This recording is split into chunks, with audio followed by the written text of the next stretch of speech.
A voice of 3UZ and RSN through the years has been Father Gerard Dowling. He broadcast his family counselling program for 50 years. That's right, 5 decades. We've got a special for you, 1978. We're going back when he was joined by Jean Bradley Fisk in the studio. This is 3UZ National News.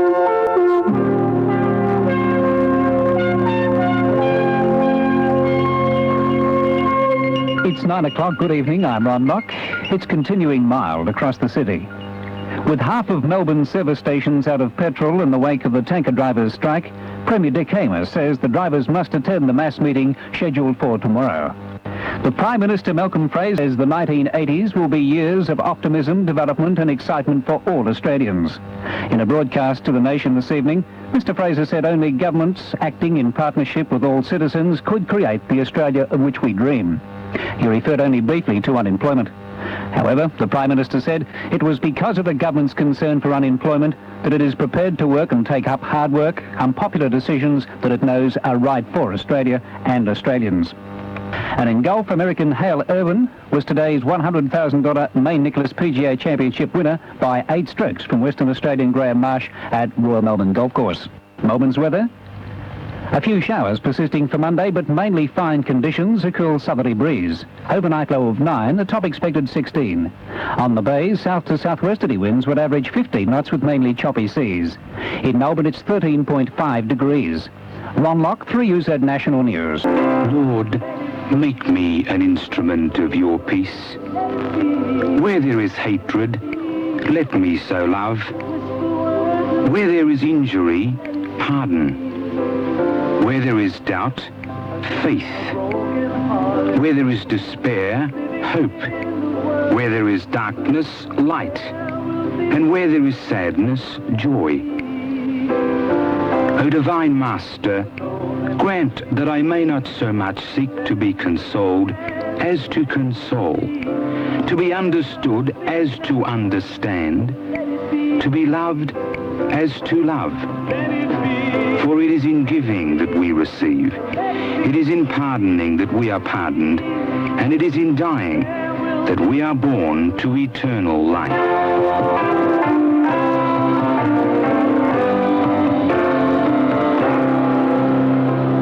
And at 9:05 on a Butte Sunday night, good evening again to Father Gerard Dowling.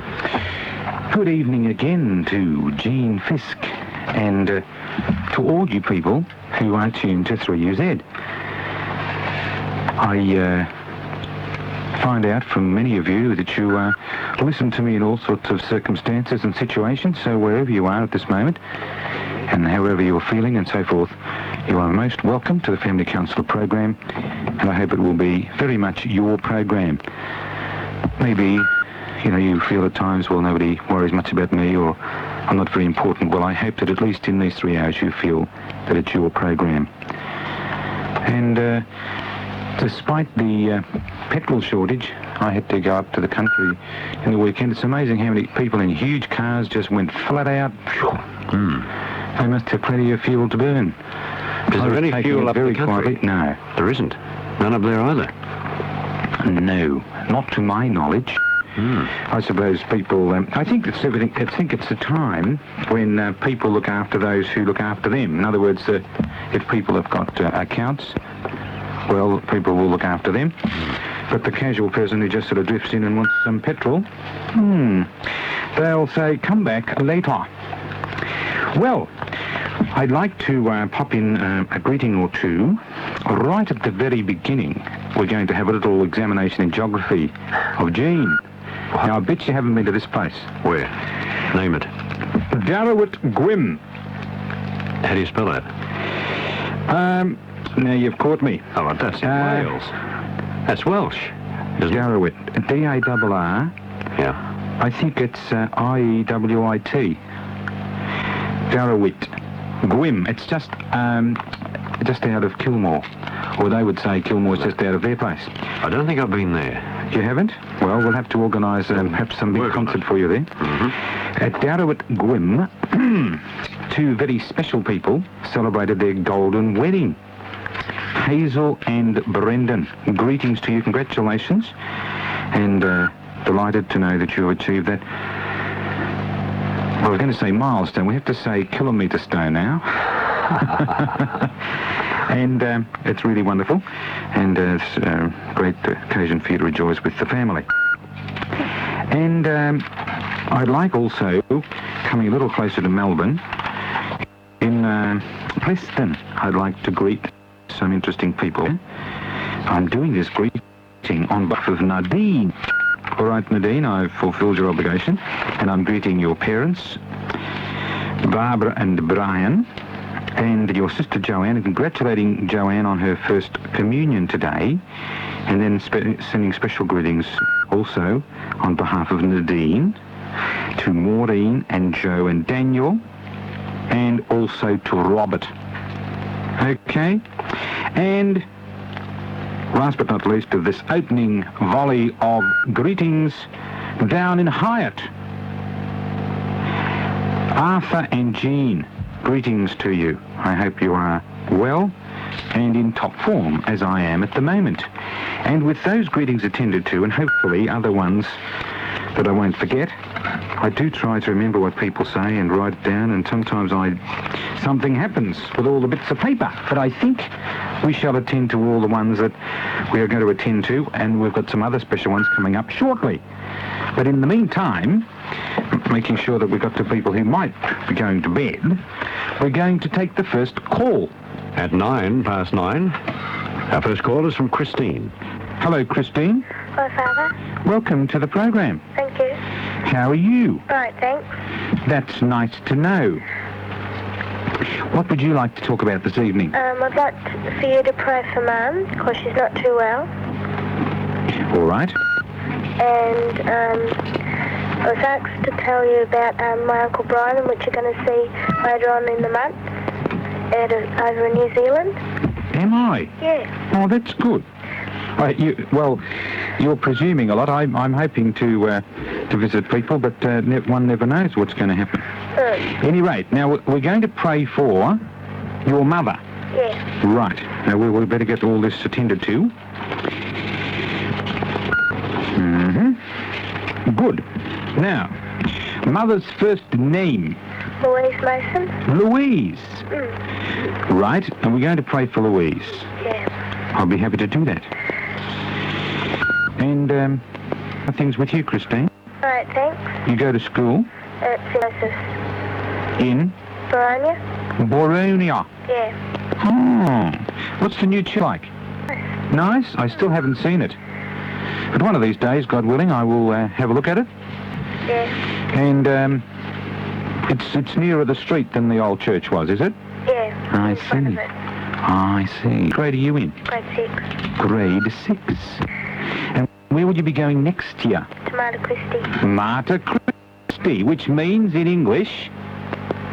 I don't know. You don't know when you're going to go there to school. Mater Christi. What do you think Christi might have something to do with? No cheating in the background. You tell them not, you won't get the prize if they prompt you. Come on, they told you, I suppose. Yeah, Mother of Christ. Mother of Christ. You see, it's very interesting. If you know Latin, you can do a lot of very interesting things, because you see, Christ means, or Christi means of Christ. Yeah. You see? And do you know a big word like martyr? No? Let me see. If a lady was going to have a baby and she went along to a shop that sold, what sort of word is a lady's going to have a baby? What sort of word? Maternity. Oh, you're brilliant. You see, well, martyr means a mother. See? It's all very simple when you know how. So, martyr, up in Brisbane and in Sydney, they have the two big hospitals called, people just call them the Mater Hospital. It's actually Mater Misericordiae. That's a bit of a mouthful, isn't it? Yeah. It'd be funny if you said, take me to the Mater Misericordiae Hospital. They'd wonder where you're off to. But see, we have just the Mercy here, but up there they call it the Mother of Mercy. Oh, yeah. Mater Misericordiae. So you've got all that free information. Aren't you fortunate? Yeah. Well, I hope you have a great time at Mater Christi. Yeah. Up in Belgrave. How will you go? On a train, will you? Yeah. Oh, that's right. There's a train. There's a station at Boronia. Yeah. Is Ferntree Gully the next station? Going away from the city? Upper Ferntree Gully is before it. Yeah, but there's Ferntree... Oh, yeah, there's Ferntree Gully. Lower Ferntree Gully is the next station after Bryant, I think, isn't it? Yeah, I think so. Yeah, and then Upper Ferntree Gully, and then Upway. Yeah. And and then is it Belgrave, I think? I think so. There might be something popped in there that we haven't thought of. I think there might be. Someone will tell us. Anyway, all the best at Marta Christie, and I'll pray for Mother. Yeah, and Father, I don't know if you remember saying the Mass at Kensington for the Jubilee. I did. Yeah, we were there. You were there, and you know what happened during the week?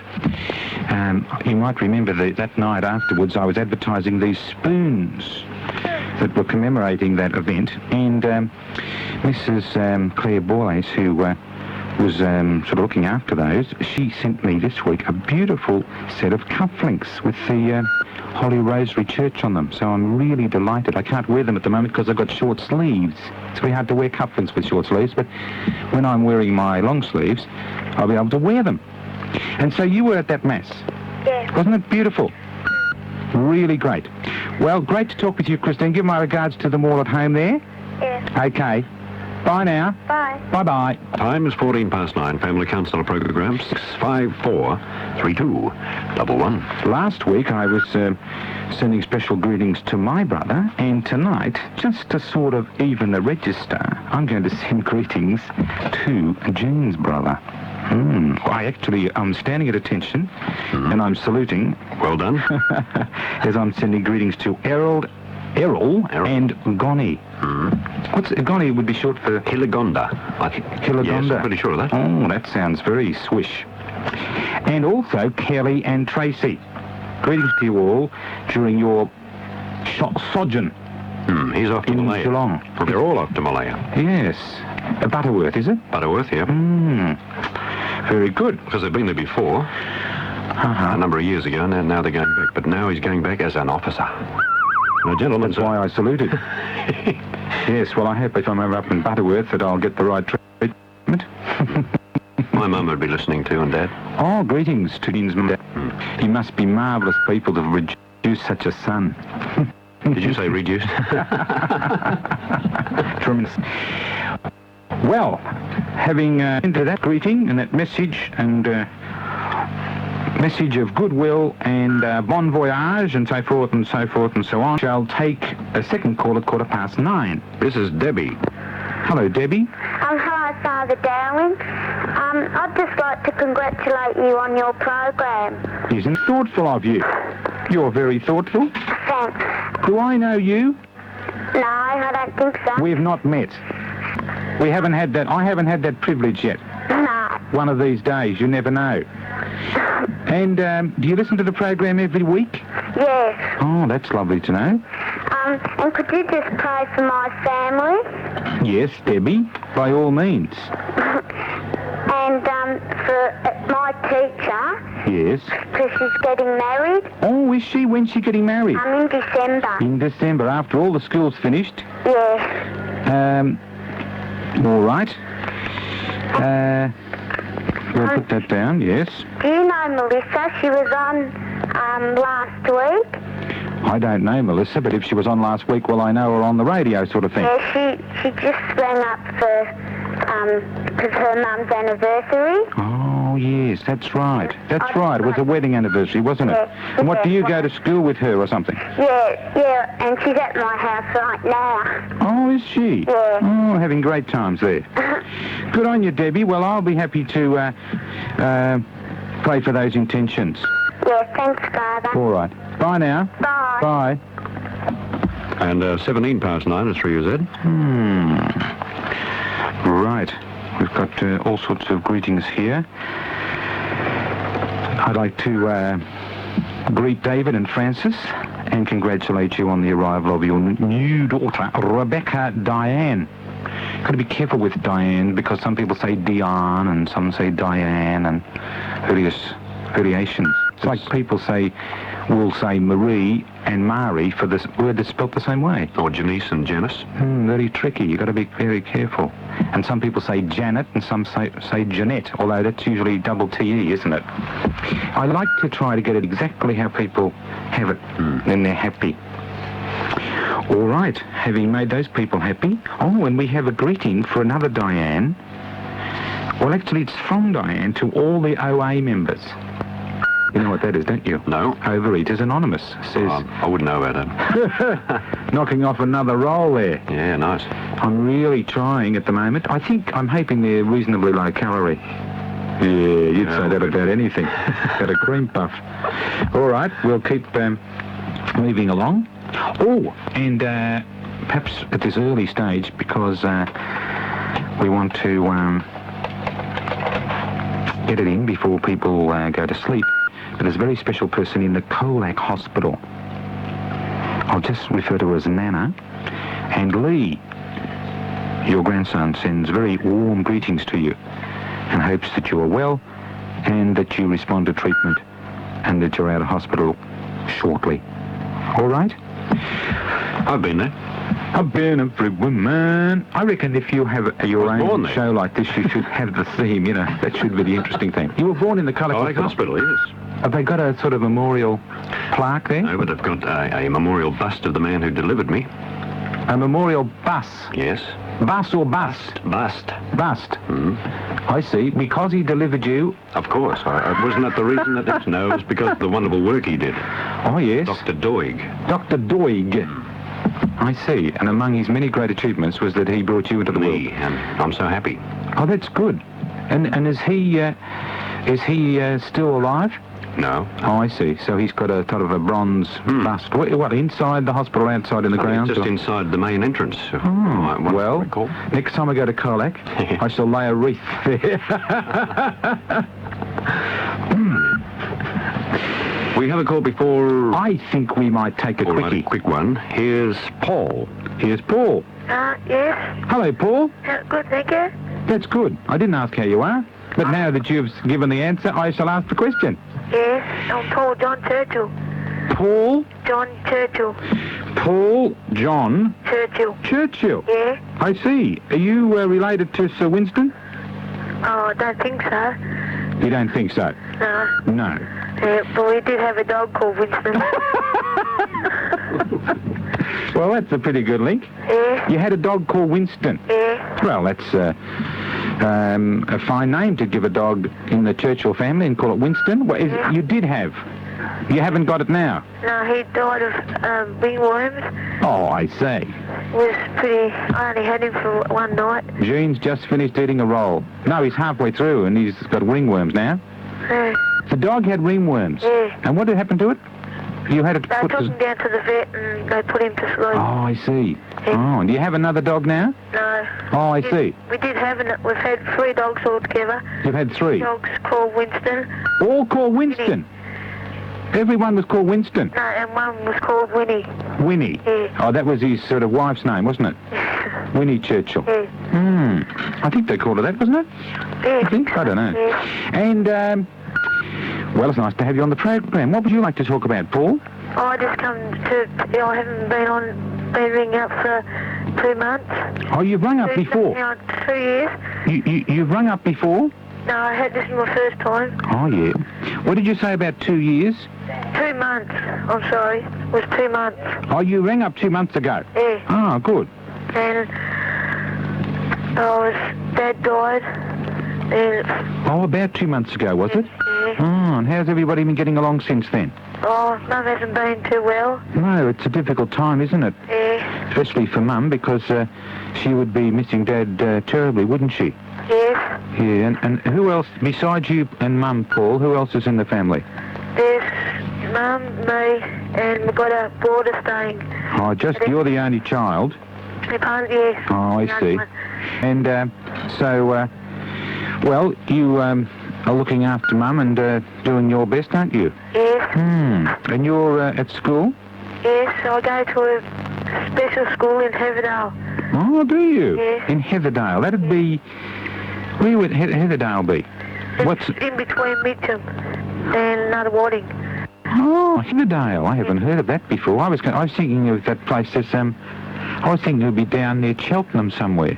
No. I'm thinking of Heatherton Sanatorium and so forth. Heatherdale. Oh, that's the school you go to. Yes. That's a primary school, is it? Yes. I see. And where will you go when you're finished at Heatherdale? Oh, as soon as we leave the school, we get a job. You know, like at supermarkets and that. Oh, yes. I'll train you, and you'll be able to work, say, in a supermarket. You don't necessarily go on to another school. That'll be great. And many at the school?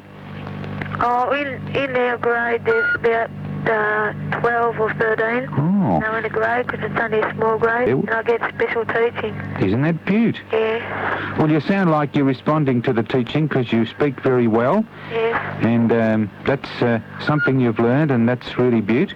Yes. Well, you pass on my best wishes to Mum, won't you? Yes. And thanks very much for ringing the program. And you pass on to all the boys and girls at school and the teachers the best wishes from myself and Jean, won't you? Yes, and my mum's brother was at Ballarat.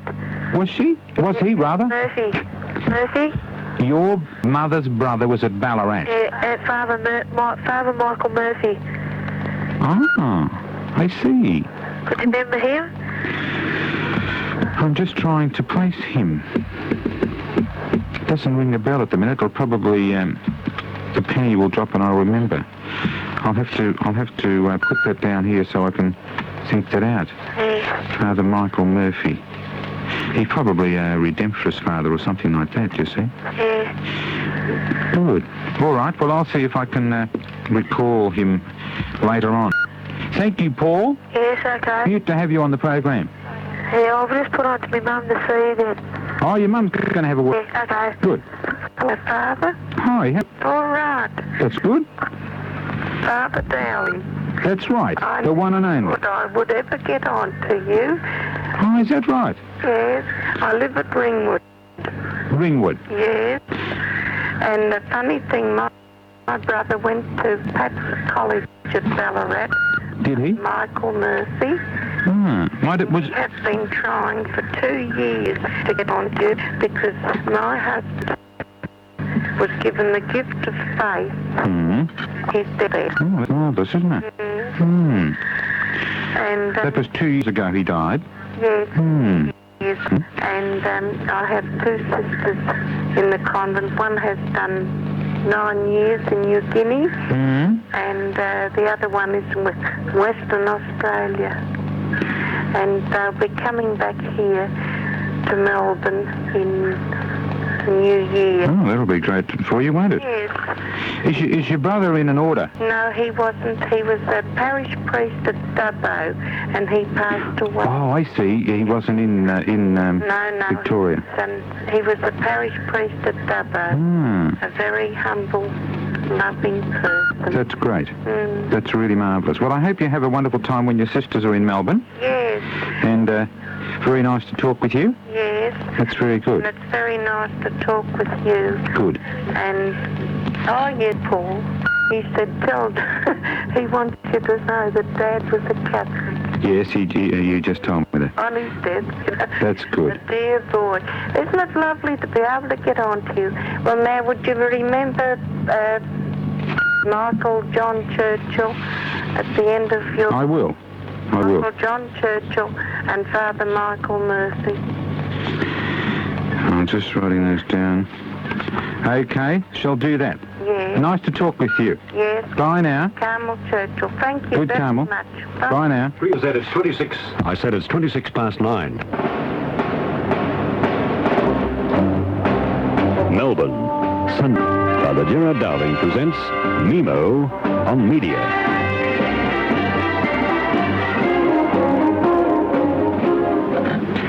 So Larry Pickering has launched his calendar for 1979. And so those who wanted to get into the launching had to peel off and strut around in the nude. Isn't that a marvellous, wonderful presentation of a calendar? I'm sure that you sat back and made your own judgment on such an approach and such a presentation during the week. I must confess that to me it sounded like a few second graders down behind the toilets at school. That's about the level of intelligence and brilliance that showed itself through as far as I was concerned. And I thought a similar evaluation would be placed on the presentation on the Don Lane show. And, well, everybody has their point of view. I'm sure the calendar will sell thousands and will make a lot of money for Mr. Pickering. And good luck to him if that's the way he wants to make his money. I just think that it's a bit of a sad indictment to see sort of level. I'm not saying it's pornographic or anything else. I'm just saying, to me, juvenile, puerile, and pathetic. And I did to see there were some people in the media who had enough discretion and self-respect to stay out of the launching because they weren't prepared to come to that level. I think it's great that people have got the guts to that and get sucked in and say, oh well, we better come down and do what everybody else is doing. I congratulate those people in the media who stood their ground and were prepared to stand up for their own sort of value, to have a bit of self-respect and a bit of self-regard. And I guess that not everybody's going to agree with me. If people want to sort of use that presentation, well, that's up to them. But I think that it's a pretty sad state of affairs. And, well, maybe some of you will have your own reactions. But to me, it's puerile and pathetic. And, well, every dollar that Mr. Pickering makes, he's welcome to. And I hope he enjoys it. And I hope that he grows up in the end. The greater the use every day. 930 all the way.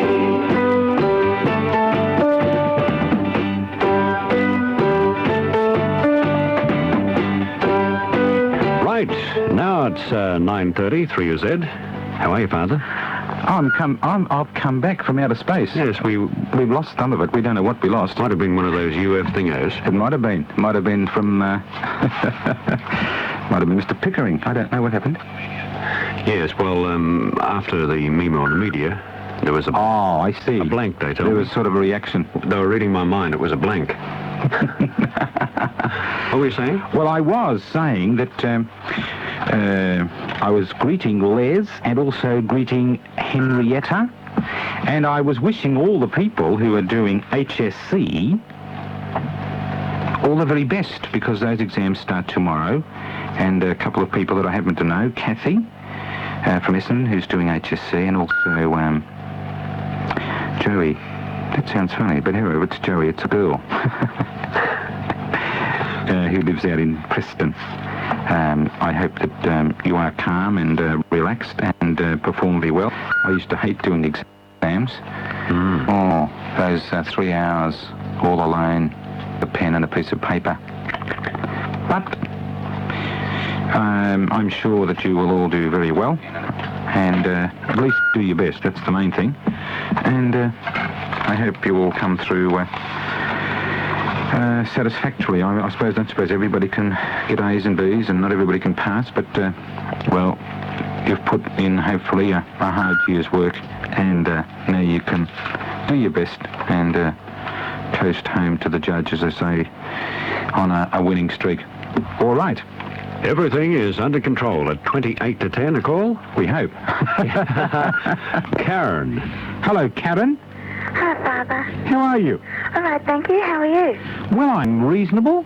In fact, I'm better than reasonable. That's See, if I say I'm in top form, people say you're always in top form. So I'm really feeling happy. And yourself? I'm pretty good. Pretty good. Yes. Now, what would you like to discuss this evening? Well, I'd like you to send a greeting to my mum and dad. Yes. Their 30th wedding anniversary tomorrow. Tomorrow. Yes. 30th wedding anniversary. That means they were married in 1948. I wouldn't know about that. Yes, you would. What's 40, 30? At 70, add another 8. See, that would have been, if they were married 30 years ago, they must have been married on the 13th of November, 1948. And they're having celebration? Well, I was going to give him a quiet party, but I can't get him out of the house to organise it. You're going to have a sort of surprise party? Yeah. Well, that's difficult, isn't it?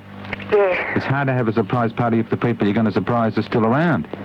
It's interesting with surprise parties how people get up to all sorts of manoeuvres to get the person out of the house. Well, I was going to send them out shopping together. Yes. Because they usually go out every night to do their shopping. Yes. So I was going to get them to go out together and I stay home and get my sister to help and set it all up. Yes. Oh, well, I'm sure that you can still have some sort of celebration and that they will enjoy it very much. And do you go to school? No, I left a couple of weeks ago because I went to go into a job. Yes. And they left me there for a week and then told me I wasn't suitable for it. Oh. What sort of work were you doing? Cashier. Oh, yes, cashier. And so at the moment you haven't got a job? No, and I'm still looking. Uh-huh. Well, I hope you're successful. You might be successful as we're moving up towards Christmas and people putting on extra people. You might chance upon a new job. Yes, it must be disappointing, particularly as you'd sort of made a start. Yeah, it was. Yes. Oh, well, hope you'll be successful, and I hope that Mum and Dad have a really wonderful day tomorrow. Thank you very much, Karen. And I was wondering if you'd be able to send a cheerio to my sister and her husband, Cheryl and Santo. Cheryl and Santo. Where do they live? Mill Park. Mill Park? Yes. Where on earth is that? Bandura. Oh, I see. It's near Bandura, is it? It's yes. Good. And their two children, Michael and Danielle. Michael and Danielle. Greetings to you all. Hope you're listening to that. You think they'll be listening? Yes. Do they listen regularly? I don't know, but I rang up and told my sister, rang up and told her to listen tonight. That's good. Nice to have people out there listening. Well, thanks very much, Karen. And as I say, I hope you get a job soon and that you enjoy it and that you're able to keep the job and they keep you. And Father, could I just say two more things? Why not? Why not? I'd like to send a greeting to Mrs. Sally Ring. Yes. And her two daughters, Vicky and Susan. Good.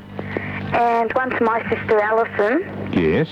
And would you be able to say a prayer for Mr. Bob Arnold from the RACV Caravan Club? He's been pretty ill. And just like hope he gets well soon. All right. Oh, happy to do that, Karen. Okay? Okay. Bye now. Bye. Bye. 24 to 10, 3Z, Family Counsellor Program. Karen whipped in a few things there. She had a little segment well organised. Yes. Very good. Ticked them right off. Talking about employment, I was dragging my feet. Greg Burke from the seminary gave me this message a couple of weeks ago, but as I say, with all these bits of paper, they don't always get the right attention. I should carry a little book around, I guess. Now, as we come up to Christmas holidays, different people will be looking for part-time jobs, and so will the students from Corpus Christi Seminary in Clayton. So if anyone would be interested in employing any of the seminarians for that Christmas holiday period, would you be thoughtful enough to contact Greg Burke? You can do so on 543-1224. 543-1224. So that the students from Corpus Christi who are studying for the priesthood may be able to get some of that holiday employment. And like most students, will be looking for a bit of pocket money, and that would be much appreciated. Greg Burke, 543-1224. Great. What's that about? Did you write that? Yep. The later on. Oh, I see. Good. We'll say a prayer for that lady. Good. Right. Got that under control. And I think we'll take another call. And this time it's Reenie or Reen. Is it Reen? Yes, Father. Hi. How are you? Great. Do you know which Reen it is? Yeah, thee. It's good to be me. It's good to be you. I'm glad you're learning that message. I really am. Because you were a bit slow to learn that. We had to give you a bit of a push, didn't we? You did too. I went to Open House Retreat last weekend. Oh, look, I'm glad you did that. Tell me all about it. Oh, it was tremendous.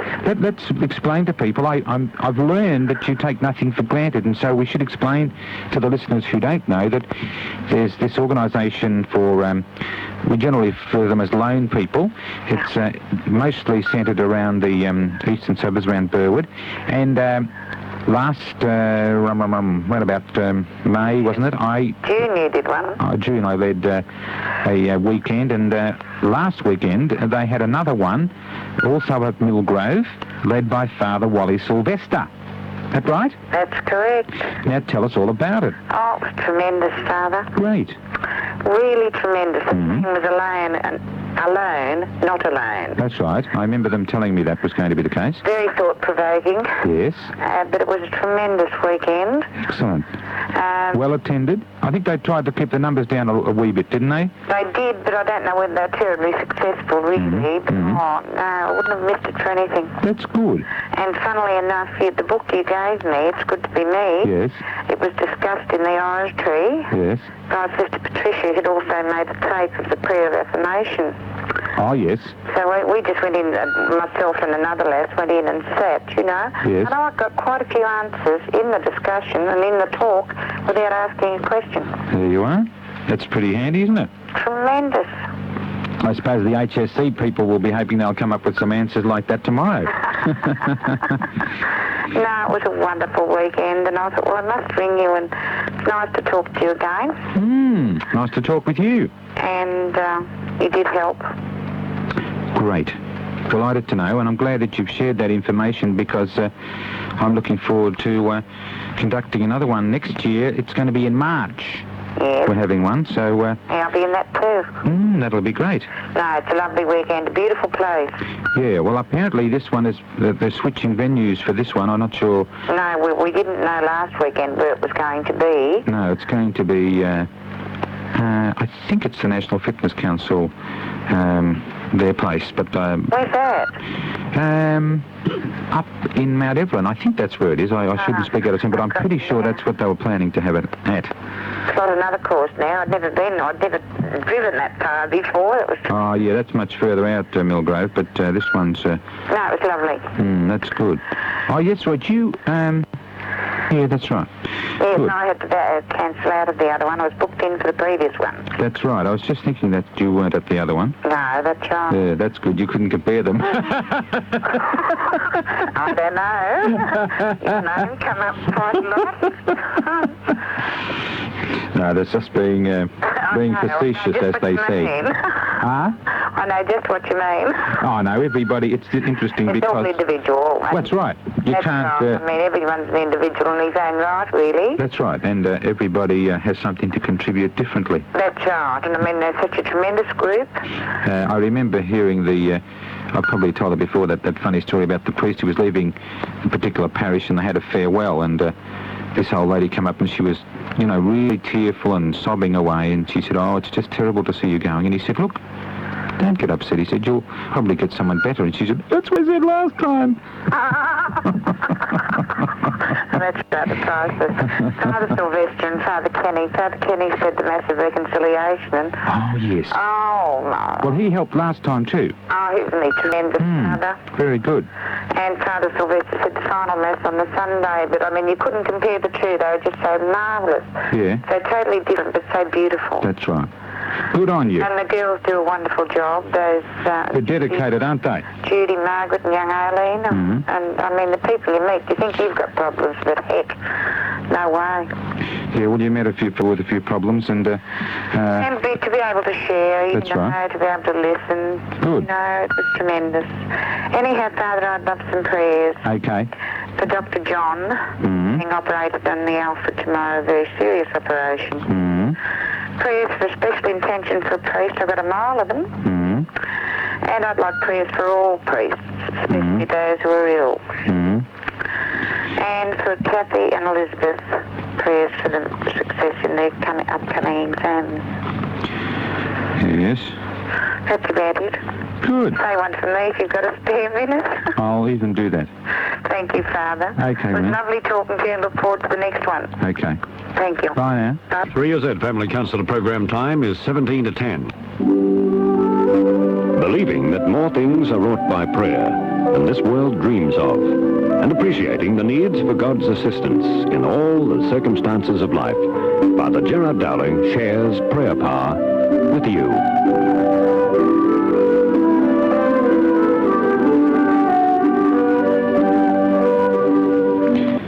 When I was presenting the memo on media, I was suggesting that the approach that I was discussing was rather juvenile, and it seems to me that so often we, perhaps as human beings, tend to have some difficulty about elevating our approach to almost anything and making it something really important.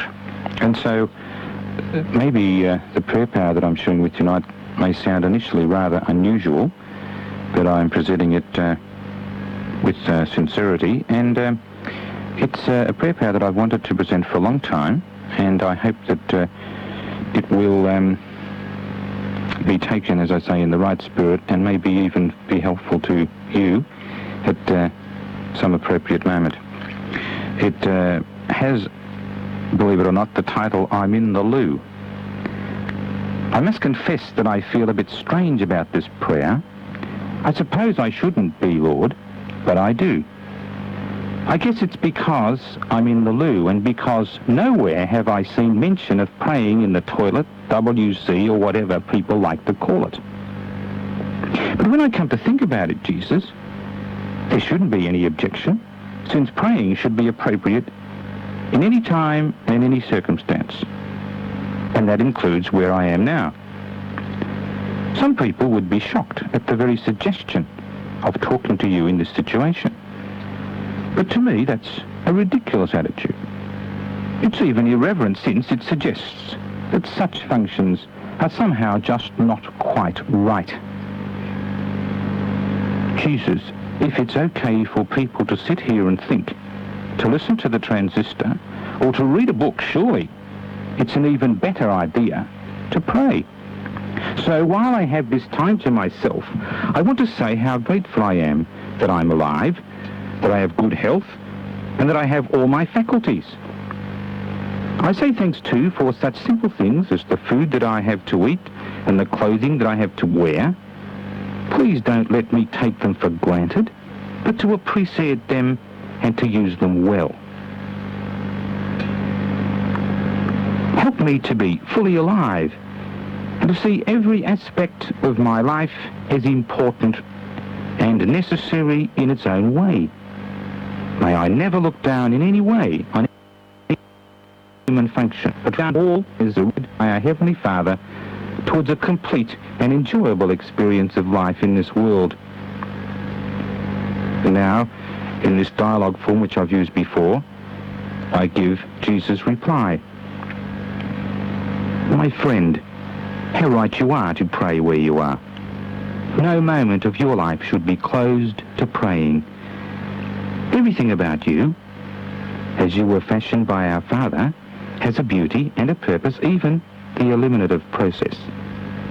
Otherwise, he would not have designed you the way you are. Don't forget that although I'm divine, I was prepared to be human too. I lived life just as you are, and if there was any part of that which was wrong or unacceptable, I couldn't have agreed to it, could I? But I did. I was truly a part of your world. I did everything that you do, except, of course, offend our Heavenly Father.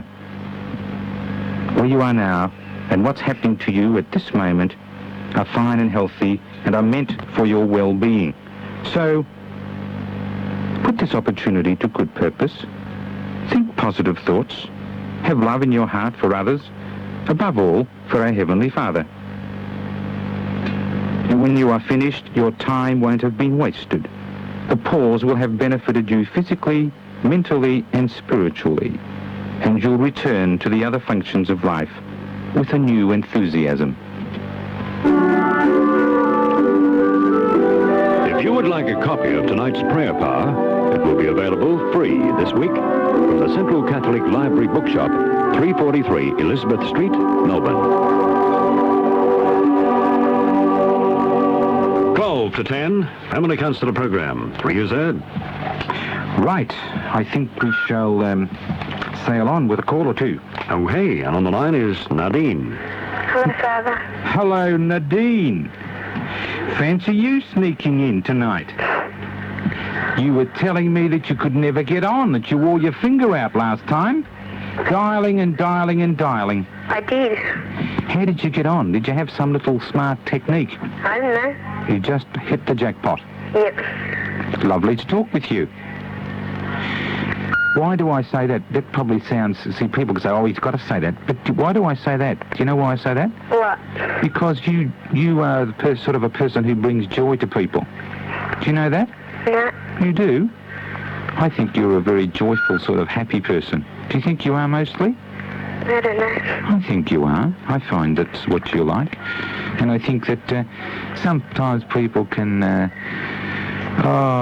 not have that effect. And I think it's beautiful when people sort of... I think it's beautiful if you can say, after you've been with someone, I feel better because I've been with that person. Don't you think that's true? Yeah. Yeah. So if we can all do that, it'd be a much better world, wouldn't it? Yep. I mean, sometimes we've got a toothache or sometimes we're not sort of all that happy, but I think if we can look out and say, well, maybe I can cheer somebody up, I think it's time well spent. Well, what do you want to talk about? I'd like to say thanks for the Cheerios. Oh, that's good. We all heard him except for Robert, he was out. Ah, there you are, and he was so insistent, wasn't he? Yeah. But he might have heard it where he is, out. No, he didn't, because he didn't have a radio. Well, you never know, he might have had a radio where he was. Because he told me to say that. And I'd like to say thanks to the two grade 3 teachers and to the sisters and all the people who helped prepare the children for their first Holy Communion today at Sacred Heart Church at Preston. In Bell Street. You better tell them what street. Yes, well, I think it's good that you are thoughtful enough again to thank people. See, so often people take things for granted, don't they? And a lot of work goes into a First Communion class, doesn't it? Yeah. Just to get everything just so. And teachers are very painstaking, very generous with their time and all their contributions, aren't they? Hmm. And would you please say hello to Sister Patrick? Hello, Sister Patrick. And Sister Anne-Marita. Hello, Sister Anne-Marita. Thanks, Father. Good on you, Nadine. Would you? And I'd like to wish you a happy trip. Thank you muchly. Okay, Father. All the best. Thanks. Bye-bye. Ta-da. It's 9 to 10 now. 3 Family Counsellor Program. Yes. That was a quick one. Wasn't it? That was a quickie. Right, we've got to pray for that person. Wait a minute. Yes. Will Jack be listening? Will be. Jack in the repatriation. I hope you're as well fed as we are. And that you are continuing on your way to recovery. Now, it says here... What's all that about? Every week. Oh, I see. I couldn't read the word bingo. It's just a message here that... message from Joan. She must be a parishioner at Holy Family Church, Stevenson's Road, Mount Waverley. Every Friday night at 8 p.m, in the hall behind the church, they have bingo. If you go up and down Stevenson's Road, you couldn't possibly miss it because they've got a great big yellow sign. All right? And advantage for the Catholic Family Weather Bureau, their family barbecue, picnic day, coming up. No, wait a minute. It's a fortnight from tonight, from today. I don't expect to be in the country on that day, but however, let's see. It's November 26th. And it commences at 11:30 in the morning and goes through till usually around 4:35, a bit then. Yarra View, St John of God Rural Centre, near Lilydale. Melway map, number 172, reference C3. All those other poor people who produce their directories never get a mention anymore, do they? Everybody quotes Melway for some reason. I wonder why. I think perhaps it's very, very good street directory. Mr. Melway, send me one free, please. Me too, thank you. I haven't got the latest one. Neither have I. And there will be fun for all the family. Mini bikes, merry-go-round, hay rides, lucky dip, fancy goods, barbecue lunch, cakes, sweets, afternoon tea. Come along and support the Catholic Family Welfare Bureau, which tries to help people free of charge in all their various family difficulties and needs.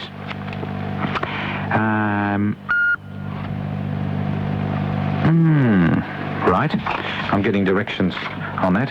I'm supposed to read it again some stage of the game. I think you'll allow that. A little bit of promotion of our own setup.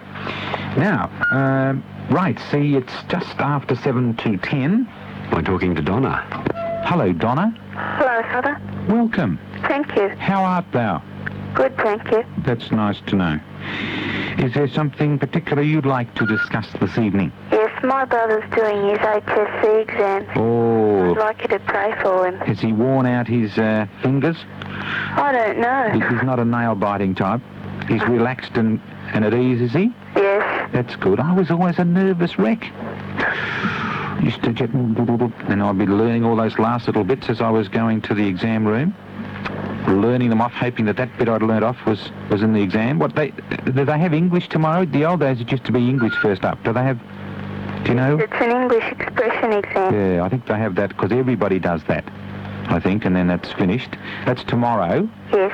Where does he sit? Does he sit in the city at the exhibition of this? Uh-huh. Yeah, some people sit at various centres around Melbourne and in the country.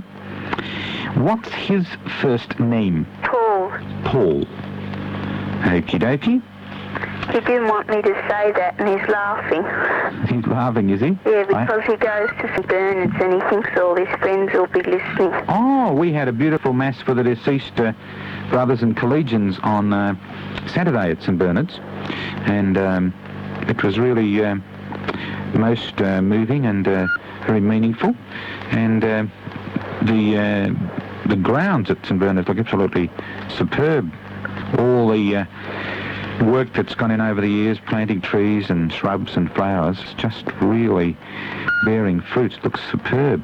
Yes. It's a great property. And Father, yes. My friend had a birthday yesterday and she's really lovely, so I'd like you to say a prayer for her. Does she have a name? Annette. Annette. Happy birthday for yesterday, Annette. All right, we shall remember Paul, and we shall remember Annette for her birthday. Thank you. Okay. Thank you, Donna. Bye for the present. Goodbye. Where do you go to school? Oh, Sanctus is... Oh, Sancta Sophia. Mm-hmm. Which means? Divine wisdom. Sort of. Holy wisdom. Yeah. Yeah.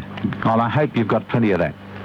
Oh, so do I. And do you go on to Gagan after you finish, do you? I think so. You hope so. You're in form what? Mum. Depends on whether the cash is in the tin. What form are you in at the present? 3. 3. Oh, well, you've got a whole year to work all that out. Okay, Donna. Bye. Goodbye. God bless. 3.5 to 10, that 3 is it. 3.5 to 10. Yes. Right. We're going to pop that down. If I don't write down all these things, one forgets.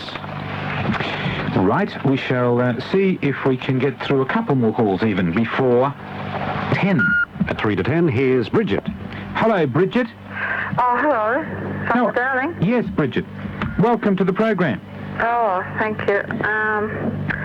I've got a problem that's been going on for almost 4 years now. Yes.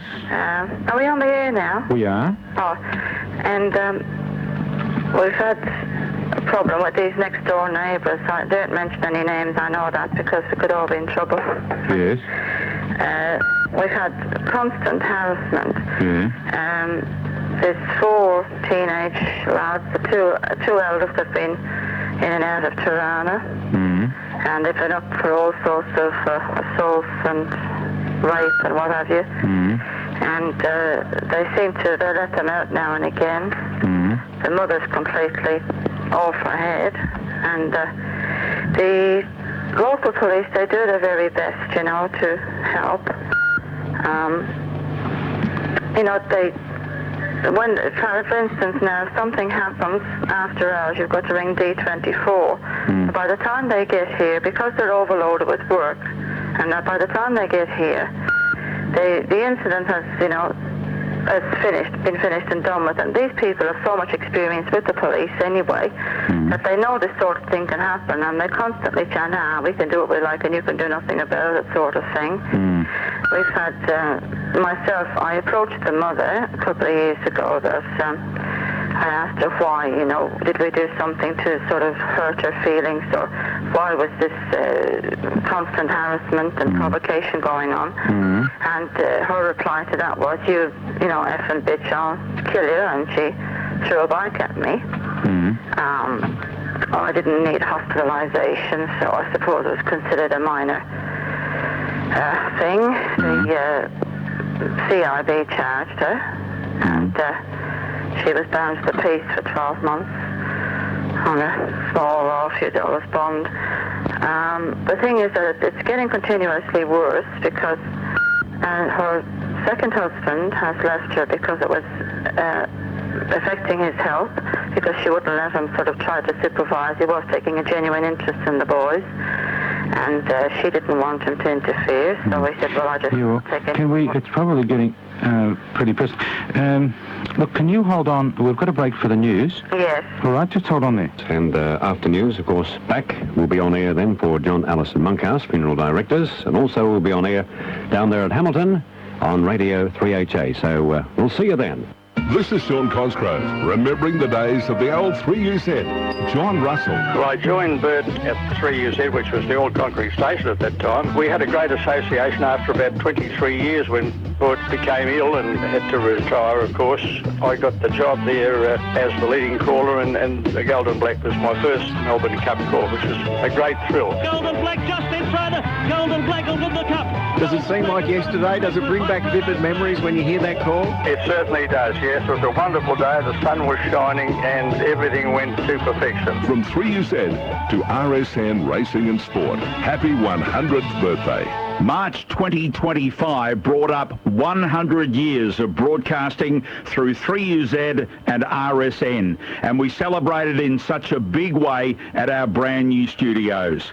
In the studio, Greg Miles and Brian Martin chatted with Michael Felgate. And when the big moments are here, the best callers stand and deliver, and that's exactly what Greg Miles and BM did. Here's two of my favourite huge moments. Here's Mackay Diva. A nation roars for a hero. She's wound up. 300 left to go now. Mackay Diva's racing up. Envoy's trying to go with her. But to Portland Sing and Lachlan River. Here comes Like a Falcon and excellent. But Mackay Diva clear with 100 metres to go. Excellent runs to second. Autozoon runs on. But a champion becomes a legend. Mackay Diva has won it. Otis after Karkaweethi's better loosen up, and the middle is coming with a magnificent run. Karkaweethi's better loosen up and Ode. Better loosen up in the middle's put his head in front. Better loosen up has won for Australia. Better loosen up has won the Japan Cup from either Ode or Karkaweethi's. We've done it. We've taken the Japan Cup with Better Loosen Up. Two of the biggest moments in Australian racing, and they will forever be remembered because of the soundtrack that you gentlemen gave them as well. Milesy, great to see you, and BM. How are we, gents? Going well, Michael. Lovely to be in the greater 3UZ studios again, and wandering through the halls, and there's some big names who've rocked up to celebrate the 100th birthday today. Good fun. Great to be here, Michael. Yes, like old home week for me. I came here in 1972, not to this location, but came to 3UZ from Adelaide in 1972, so 53 years ago, and had 29 years off and on under the banner, and some wonderful people have come through the doors, the studio doors here at starting out at 45 Burke Street, and people that you know have been on the air and given great service to Melbourne, particularly have become good friends as well. So it's been a terrific journey. Loved it.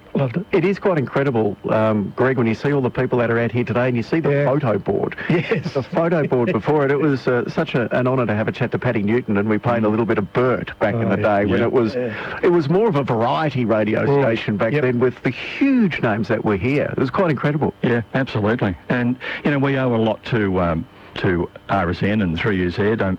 It lit the spark for me, and I'm sure for Brian, you know, listening to the greats of the time, Bert Bryant, John Russell, and Bill Collins on DB, and the great Joe Brown on the ABC.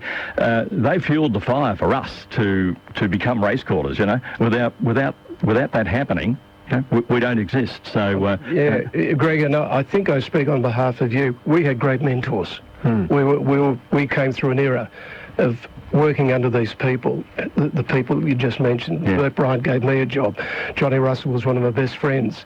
Joe Brown was in the box next door, and Greg and I went through a period of probably well over 30 years alongside each other. So it was a good friendship that was formed right from day dot, because we're all going through the same thing. He's on that particular medium, I'm on this medium here, but we're all going through the same thing. And the broadcast box is a very, very lonely place. You know, you might be there from 11 in the morning till 6 o'clock at night and have a cup of tea 6 times through the day, and that's about it. You know, you don't leave the spot. But you became good friends. But it was sort of, I always found, you know, calling races and being a part of all this just an absolute privilege, and honoured to be able to look after that time frame as a broadcaster. And, you know, we were the custodians of the sport and of the medium, and we passed it on to the next generation. I think what you say is so true. The amount of people that would listen to RSN or 3UZ back in the day, or Sport 927, and it fueled their passion, their interest in sport. And I know, doing the radio, it's an intimate medium. You know, from working in television compared to radio, it's much more immediate and intimate. The feedback is immediate, and you get to, I suppose, become more of a family to those who are listening. And I remember growing up as a kid, and my parents and grandparents had it on every Saturday morning. Listening. John Vertigan was always in the lounge room, wasn't he? Listening Giving to starters and riders. Exactly right. Bill Collins, Rollo Roylance, and all of those, which sparked your passion of the sport. And I think I was a junior producer on your show when you hosted the show. The show you're doing now, and you go get the coffees. That's it. The 10 o'clock scratch. You never pay, by the way.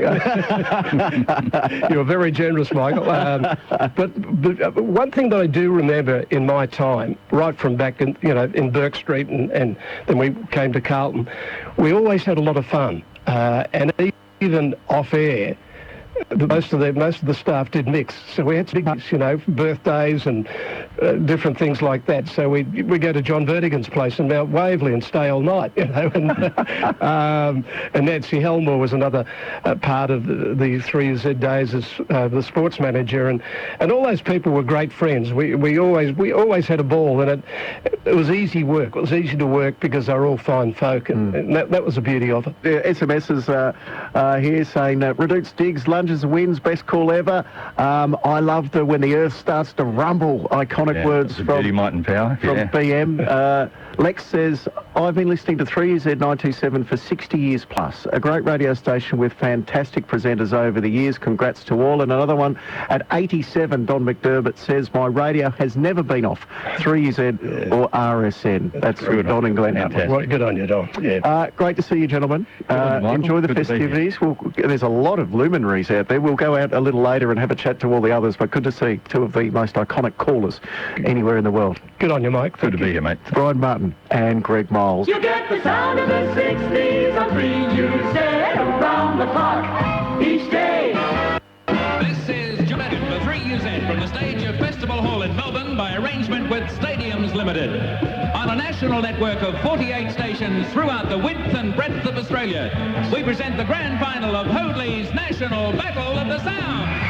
From 3UZ to RSN Racing and Sport, happy 100th birthday. And it is a very special day for the history of RSN, the greater 3UZ, and we're out in the car park and also the foyer, I suppose you would call it, the outside area of Racing Victoria, where there's a bit of a gathering going on of stars from yesteryear mingling with the current stars. And I'll wander around and have a chat to a few of them. We've even got Cup winners, Twilight Payment and Prince of Penzance here from Living Legends, which is outstanding. But before I have a chat to a few of the legends from yesteryear, we have a few requests to replay the interview of the great Bert Bryant with Les Boots, the iconic story of Les, who had more falls than rides. Have a listen to this. We've got a man in the box, a former very well-known jumping rider, who insists that he had 39 rides in races for 41 falls. His name is Les Boots. We welcome you, Les. The story is so astounding. How in the hell can you have 41 falls and 39 rides? Well, to get around to that, I rode a horse at Cheltenham one day and fell going out the straight. I caught him, remounted him, fell at the half mile, then I fell out the ambulance, came to hospital. I spent 15 years out of 8 in that hospital, and I wore white gowns every time I thought I was Dr. Ben Casey to finish there. I was the only jockey, they reckon, in Australia got bed and breakfast for 15 years. And I went home one weekend after 13 years. I'd never been home for a weekend. The people out what I was doing home, I said it was a jumper's flat today. You bloody jockey that went to the track with your pyjamas? I took them to the race and not to the track. No, they always had a bed ready at Adelaide Hospital for me. They looked up the paper and see I had a ride, and then I'd have a bed ready as soon as I got there. Yeah. And I went to a picnic one day and they even barred me on the merry-go-round. That's just iconic radio at its best. The great Les Boots telling the story to Bert Bryant about the amount of falls he had. A name that's synonymous with the greater 3UZ, Sport 927 RSN over the years, and a lot of punters were in a hat on your Saturday selections. It's great to see Shane Templeton here. How are you, Tempo? G'day, Michael. How are you? Very well, geez. A lot of old faces and memories out here, no doubt. It brings back a lot of memories, mainly good. Yeah, it was a fabulous place to work, and I mean, I did quite a few shows at the station. I'd breakfast and sports night, and a couple of things that people mightn't remember. Actually, our basketball night on sports night, we named the Opals. Really? We did, because I was livid at the fact that their nickname was the Bloomers, which was a derogatory play on the Boomers. And so I opened up the phones one night and said, we've got to get a better name. And the captain of the team, Michelle, she rang up and said, Shane, we agree with you completely. Whatever you decide. Then we got sponsors on board. It became a 3 or 4 night thing, and eventually we gave it to the Opals, and they picked it up. That's unbelievable. You also had so many unbelievable tipsters panels. Who were some of the best that you worked with from back in the days?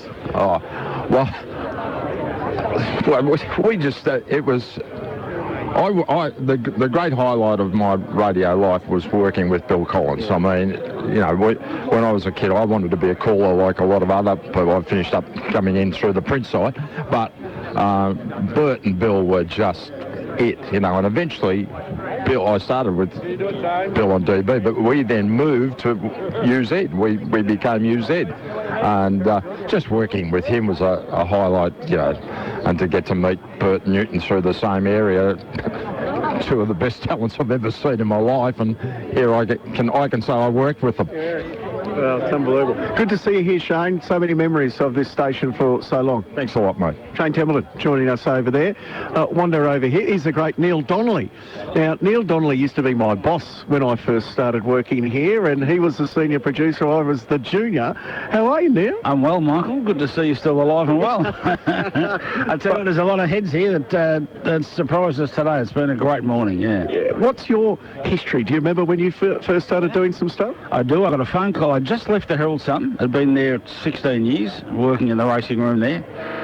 Got a call from Dan Malecki, and he said he was about to start a harness show on 3UZ, and would I produce it for him? Because he said he wanted a journalist to produce it. So I said, yeah, I'll do that.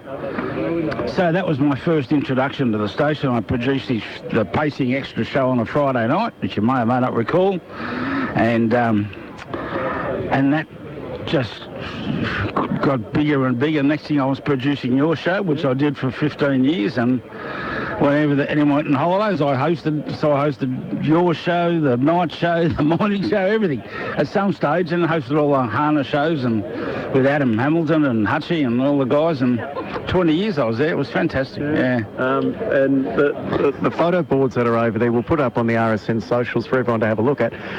The names and the faces and the most iconic broadcasters in racing all coming through the Greater 3UZ to RSN today. Well, I mean, John Vertigan's here today. He's a legend in the game, and we used to call him the headmaster because if your grammar turned a bit dodgy, he'd fix it on the spot, let me tell you. For me, I grew up listening to Bill Collins, who was just the greatest. And lo and behold, 20 years later, here I am co-hosting the Saturday morning show with Bill Collins, which was probably the highlight of my radio career, because I used to look across the table in awe at this guy. You know, how he was just so good, so talented, knew everything about everything. But yeah, a lot of those heads here today, and it's been fabulous just to catch up. Yeah. Good on you, Neil. Good to see you. You too, buddy. Neil Donnelly there. Wanderer chat. The great Nick McCullum, he's eating his mouth full. I'll come back to him later.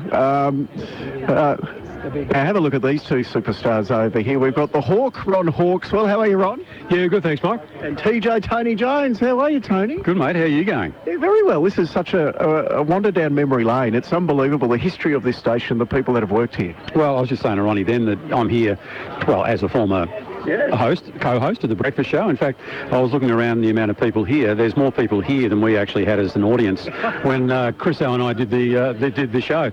But I was saying to Ronnie that how do you encapsulate 100 glorious years into a news story? But we'll do it on Saturday night. And, you know, the internet's a marvellous thing now where you can do a bit of a deep dive, and found some amazing stuff. Yeah. Amazing stuff. We actually just played, I've done it twice because it was so good, and you might remember this, the iconic Les Boots story where the jumps jockey had more falls than he had rides, and he tells the story with the great Bert Bryant how he fell in the race twice and then he fell off the stretcher heading into the hospital. They said he had bed and breakfast for 15 years in a row when he was riding. Yeah, it was amazing stuff, Michael. Just going back the years, that was the... so I used to go to the races each and every Saturday with the family. Must have done it for 10 years or so, and we listened to programs, we listened to all the shows in the morning, that type of thing, and even towards the latter stage of Bert's preview, 9:29, we used to do the signal on greyhound racing for the last minute or so. Ken Carr would be on, having a chat about greyhound racing at Olympic Park on the Monday night, which was so big, and some great recollections of the stations. I started with around about the 1980s. I was assistant to Brian Martin and Peter Donegan. They do the first half of the program, leaving with the last three, and if they couldn't make the meetings, I'd go out and do the full swing. And then and also for 3 years that I do back in the old days, they used to have the daily double races, might be Bendigo or Ballarat, Saturday afternoon. But I do, of course, the whole program on course, but 3UZ would take the daily double races. So I've got a long association with 3UZ. It's some great memories along the line, some great people I work with. Pete Donegan was absolutely fantastic. To work alongside Pete and to learn all the arts and the crafts of the trade. Absolutely fantastic, and I think it's suiting a good stead for the later years. Absolutely brilliant. Good to see you, Hawk. What years were you the breakfast host again, TJ? I can't recall. Chris, what years did we do breakfast? You're on air, Michael. Oh, here we go. Come over here, Chriso. Have you ever seen a bloke eat as much as what Chriso does? Gee, I'll tell you what, he's changed a bit since those old days hosting. He's now breeding and owning, selling multi-million-dollar horses. Yeah, exactly. Yeah, I know. He has kicked on a bit. But I remember my greatest memory working with Chriso in the mornings, I would have to make myself scarce for about 10 minutes at 7 a.m. each morning, because he would have a bucket full of cornflakes, and you've never seen... I see Prince of Penzance and Twilight Payment, they had better manners eating than what this bloke did. It was... I couldn't watch. What was it like working with TJ? Absolute nightmare. Absolute nightmare. I remember, it's good that he's here actually, because I remember Tony used a quote, when you're one out, he's not Robinson Crusoe. And I said, no, Tony, this is on air. And I said, no, Tony, it's Robinson Crusoe, not Caruso. And he said, no, and we argued for 5 minutes, and we threw it open, and Tony threw it open. Well, come, give us a call and sort this out once and for all. Everyone, Tony, it's Crusoe. Tony, it's Crusoe. So I still don't believe it. I still reckon it's Crusoe. Remember, I'm happy to say I did drag the station down. I do But do you remember there was one racing club executive that absolutely lost his proverbial when for that 7 to 7:30 half hour we said, if you could have one garden gnome in your backyard. And we did half an hour, and he lost it. Yeah. That's right. Yes, it was very interesting. We had the 7 to 7:30 was the hard hitting, and there's no harder hitter than Tony Jones. So we had a lot of fun with different topics. We'd dream up. It was a lot of fun. Well, good to see you, gents. Part of the history of the oldest radio station going around, and good to see you both kicked on doing so well. All right, good on you. And I always recall a story you told me years ago about, but anyway, we'll talk about that. I think I do. We're not on 7-second delay. Good to see you, Chriso. And TJ, he's always causing trouble, isn't he? Look at who's over here. We've got some very important people over here as well. We've got the great Anthony Mithen. We've got the Kanga, John Kanga, and we've got the GOAT as well, Damien Oliver. We're on air, gents, so I thought I'll just come over and say hello. Great to see you, mate. And you would have been listening to this station. You've been on it for many a year. Do you remember when you came over from WA and started listening to the Greater 3UZ and the racing station here? Yeah, I kind of do. It was before social media. It was kind of how you got your information back in the day. Obviously, times have changed, and the forums that people can get their information have changed so much in recent years. But I think a good place for radio with the talk back and just hearing the many different opinions as well. It's something I still like to listen to occasionally, and it's good. Who was the most punishing that you had to deal with? Because they'd be ringing you after you won every Group 1, trying to get you on before the races. When the phone rang, was it Mitho that you just didn't really want to answer the phone and have to talk to? You mean besides yourself? Oh, stop it. Oh, you led with your chin there.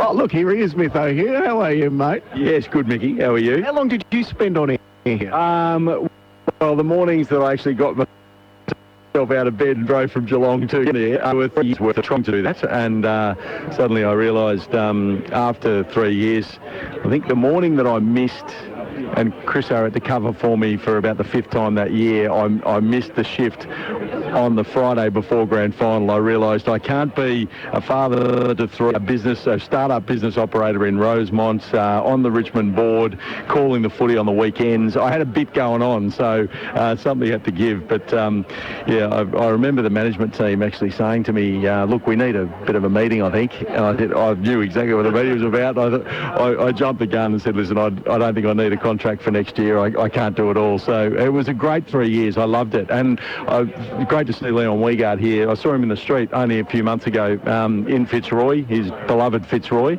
And I went up and said g'day. And I said, you were the bloke that I was most excited about following in the footsteps of, because when I first got my first journo gig in Melbourne, I'd drive up the highway and I'd listen to Leon Wiegard and I'd think, what a job this bloke's got. I can't believe that he gets to just talk sport every morning. So was very blessed to do it for 3 years, and what a great organisation it's been for 100 years. Good on you, Mitho. Great to see you here. Cheers, Mickey. You get all the news and all the sports, all the traffic and weather reports. So time for your Sun Radio. It's great.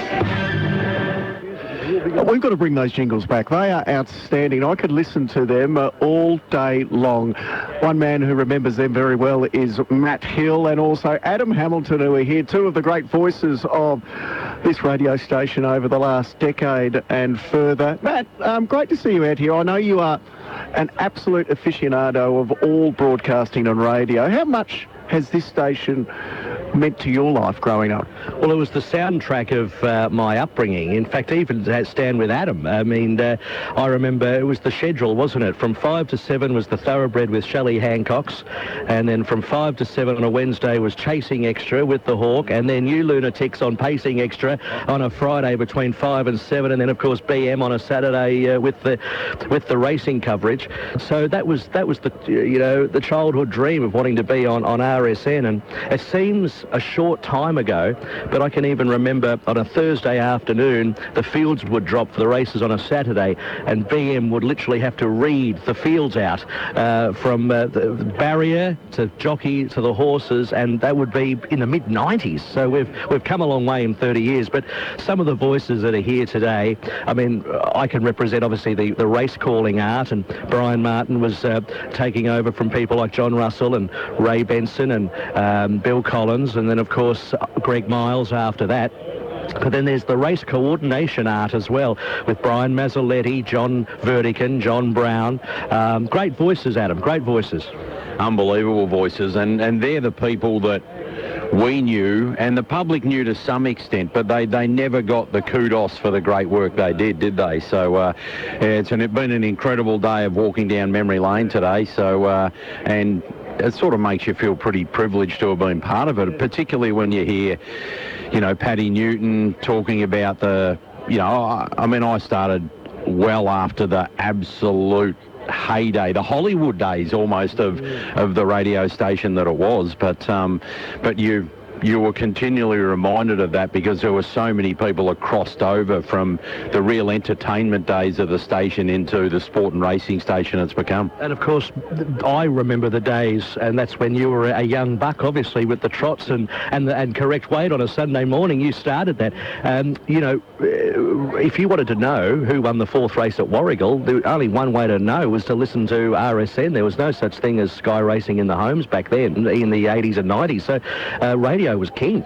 And it was such a great training ground. Like, I remember, Adam, when you came in there, and I was doing producing for you, the Harness Hotline, and that's it. Working on BM's program, and even before then, Keithy Hillier, who was running the show that I'm now doing. So it was a great training ground, and the amount of people that are working in sport and racing media that have come through the hallways of RSN over the years has been quite astounding.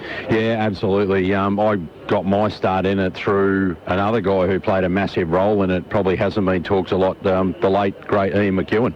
I think he was chairman of the board for a little while at RSN, and he was really passionate about it as well, and you know, helped me get involved there. And someone else we've obviously got to acknowledged massively for so long was the heart and soul of RSN, of course, the late Dean Lester. So, you know, the fun, what I learnt and the fun I had and the professionalism I got through working with Dean on correct weight. Dean was a rock that held it together. I mean, I was a little bit younger in those days, and I'm not going to deny I was probably a little shabby when I turned up early Sunday morning sometimes, but hey, those were the times. And we'd get a little pep talk. Rightio, don't care what happened last night. We're into it. Everyone's listening to hear what we've got to say about the racing yesterday, and we'd get into it. And of course, that era, the heart and soul of the place as well, who's sadly no longer with us, is Steve Cairns, who looked after us as a program manager for so many years, and he wanted to blood the next group of race callers through. It was something that he was very passionate about. But I also think about the guys that put in Brian Markovic, who was a great harness racing caller for RSN for so long, and the greyhound callers. You know, we talk about Hawkey, who's here today, but Paul Hammond's been a part of the station for 30 years. I even think of people know Flaherty, who was the voice of Warrnambool for so long. There's been so many people that have contributed. Absolutely. Gents, great to see you. You're part of the fabric of this great radio station, and it's so good to see so many familiar faces and famous people who still have such a great love, and it'll be on... You knew where to find us, where the champagne was. That's where Hamo and I were. Yeah, and well done to you and the team in there in the modern era for carrying on the great tradition, mate. Good to see you, gents. Good on you, Mickey. Leon Weirgard, a name synonymous with the greater 3 years over the years. What's one of your great memories? Something I'll never forget. I was doing nighttime things, and Craig Willis was doing the button at the time. Craig was one of the better things, of course, but the next race is a greyhound jumps race at Onset. So I throw the call down there, and he comes in and we put the feet up on the desk. So this caller, he starts the call by saying, "Now here we are, one assessment for the big hurdle, Joey's boy, Joey's boy looks fantastic. Joey's boy has been backed off the map. Joey's boy, he hadn't mentioned another dog. And I said to Craig, this bloke's on this, you know, he's backed it. So he then starts his call. But racing, Joey's boy jumps out of the front. Joey's boy's in front by a mile. Joey's boy comes round the last turn. Sonny has to clear the last two to win. He's tumbled. Oh, I really upset the apple cart with him, and talented lady has gone on to win. And it's gone right over Australia. We're absolutely pissing ourselves in the studio, and we've got the butt. From 3UZ to RSN Racing and Sport, happy 100th birthday. In the 1970s, a young lad from Toowoomba in Queensland ventured into the airwaves of 3UZ. As an afternoon presenter, he played music and he put the races to air. Since then, Sean Cosgrove has become an integral part of the history of 3UZ and RSN. And I chatted with him earlier this year. It was amazing, Hoss, because I never really intended to come here. What happened was, I was working at Fortune in Toowoomba, up in the Darling Downs, and a mate of mine saw a job advertised at 3UZ for a nighttime coordinator. And he rang me up. And in those days, they were STD calls, which cost a bit of money. He spent a few bob, and he rang me. He said, there's a job going there, you'll get it. And I thought, well, I owe him something. So I rang up John Vertigan, senior, and said, ringing about that job. He said, oh, it's gone. But he said, send me an audition tape anyway. And I hung up and I thought, I wasted time and tape to this bloke, the job's gone. So I didn't bother. Anyway, they come back to bite me. Anyway, about 3 months later, my mate Scotty rang up and he said, that job's advertised again. He said, mustn't have worked out. I said, all right. So I rang John Erdigan, and as quick as a flash, he said, you were going to send me an audition tape. And I thought, yeah, right, I'm off to a good start here. And I said, yeah, I've got it ready, send it off to you. So I thought, I better make this bloody good. So I sent him the most hotted up audition tape of all time. They're after a race coordinator, so I had that on first. Then I whacked on 2 races that I called, and I thought, now I'll blow them out of the water. So I adjusted the volume so it was going to be loud. Me doing a rock shift, drive shift at 4BC in Brisbane, like a rock jock. So they got a coordinator, race caller, and a rock jock. Well, nearly blew their eardrums out when the music come on. And they actually gave me back the tape years later. I've got it home. So I got the job, and I came down on Moomba weekend. And being a bit dumb from Queensland, I thought, oh, there'll be a parade. It'll be on the Saturday. Unaware it's on the Monday, and I've driven into town. They put me up at the Shadow Commodore in Little Lonsdale Street 5 nights, and you're out in the street. They've got to find somewhere to live. Anyway, I rung John on the Sunday night, and I said, I'm here. He said, that's good. And I didn't know one person in Melbourne, not a soul. I had nowhere to go to, whatever. And he said, listen, tomorrow morning, the Moomba parade's on. Peter Byrne will be waiting outside the door. Go up to 3UZ in Burke Street. He'll give you a T-shirt, and you're going to ride in the Moomba parade on a double-decker bus. Welcome to Melbourne. And I was beautiful. So I found my way up there, met Peter Byrne. He's whipped out a T-shirt that would have been tight on Dean Yendall. Fair dinkum, it was that small. And in those days, I was pretty fit. I'd been going to the gym and so forth, and I was a bit of a wild child, Hoss. I had long hair and a beard, and I thought, I looked at the back of Best Bets, and I thought, these blokes have got short haircuts, I better get a bit of a trim. So I went to a mate of mine, she cut about 3 or 4 inches off my hair, and I still looked like a cross between Jeff Lynn out of ELO and Doug Parkinson or something with the hair. Yeah. Anyway, so I've turned up. They've given me this T-shirt. It was like a bra when I got it on me. It's the sleeves are up here. It's around my midriff just about. I've got the hair everywhere. And I've gone through Melbourne on the top of a double-decker bus, waving to the crowd like the Queen. Here's the new jock. Yeah, welcome him to Melbourne, the whole thing. Well, John Vertigan Sr. watched on TV at 45 Burke Street, and apparently his reaction when he saw me, because he'd never seen me, he just said, 3XY, eat your heart out. Oh, my God, what have I hired? And I think to this day he still thinks that. So I mean, but to be the first time in Melbourne, not knowing anybody, and suddenly you're in a Moomba bus, well, I guess heaps of personalities from 3UZ. Exactly, yeah. You were meeting them for the first time? I met them for the first time when they loaded me on the bus. I didn't know who was an office girl, who was a copywriter, who was a star. I had no idea apart from the obvious one. Yeah. And then the next day, the Tuesday, I've turned up and went in and I looked at it and it was like a rabbit warren. And my first thought was, if this joint catches fire, how the hell do I get out of here? That was the first plan of escape. And I went up and they showed me, there's your locker. I said, righto, get a locker there, yeah, stick your headphones and things in. Showed me around and I've come back and right opposite, you'd remember where the jockstring was a little alcove and they had a cafe bar there. Yeah. And I'm making a coffee. Anyway, this voice, she yelled out, white and one if you make it one. I said, yeah, righto, mate. So I've made a second one. I've turned and walked in and gone, bloody hell, it's Don Lane. Anyway, so There we go, sat down. But the weird thing was, Hoss, on the Thursday night, here I was in Toowoomba on a dairy farm, living with my parents. That day I was helping Dags, he was crook. I'd ploughed paddocks, milked cows, fed pigs, done all that on the farm. And the old farmhouse was pretty ordinary. We didn't have too much. It was lying on the floor the whole lot. And that night we're watching TV, and I'm watching the Don Lane show. And I said to Mum and Dad, and they couldn't comprehend it. I said, bit weird, isn't it, after what I've done today? I said, I'm working with these blokes on Monday. Going to drive down a little Corolla from Toowoomba. Don Lane was just one of the best blokes ever. He sat down, he spent an hour with me. He got his office at the age, went through, he said, mate, here, I'll help you out business to look for if you're looking for a flat to rent. Yeah, absolute terrific. So, how was it? I mean, you mentioned that from Thursday, sitting there with Mum and Dad, to then 5 days later making coffee for Don Lane, and then there was Bert, and there were so many other people within the state. How was it? How many times did you pinch yourself?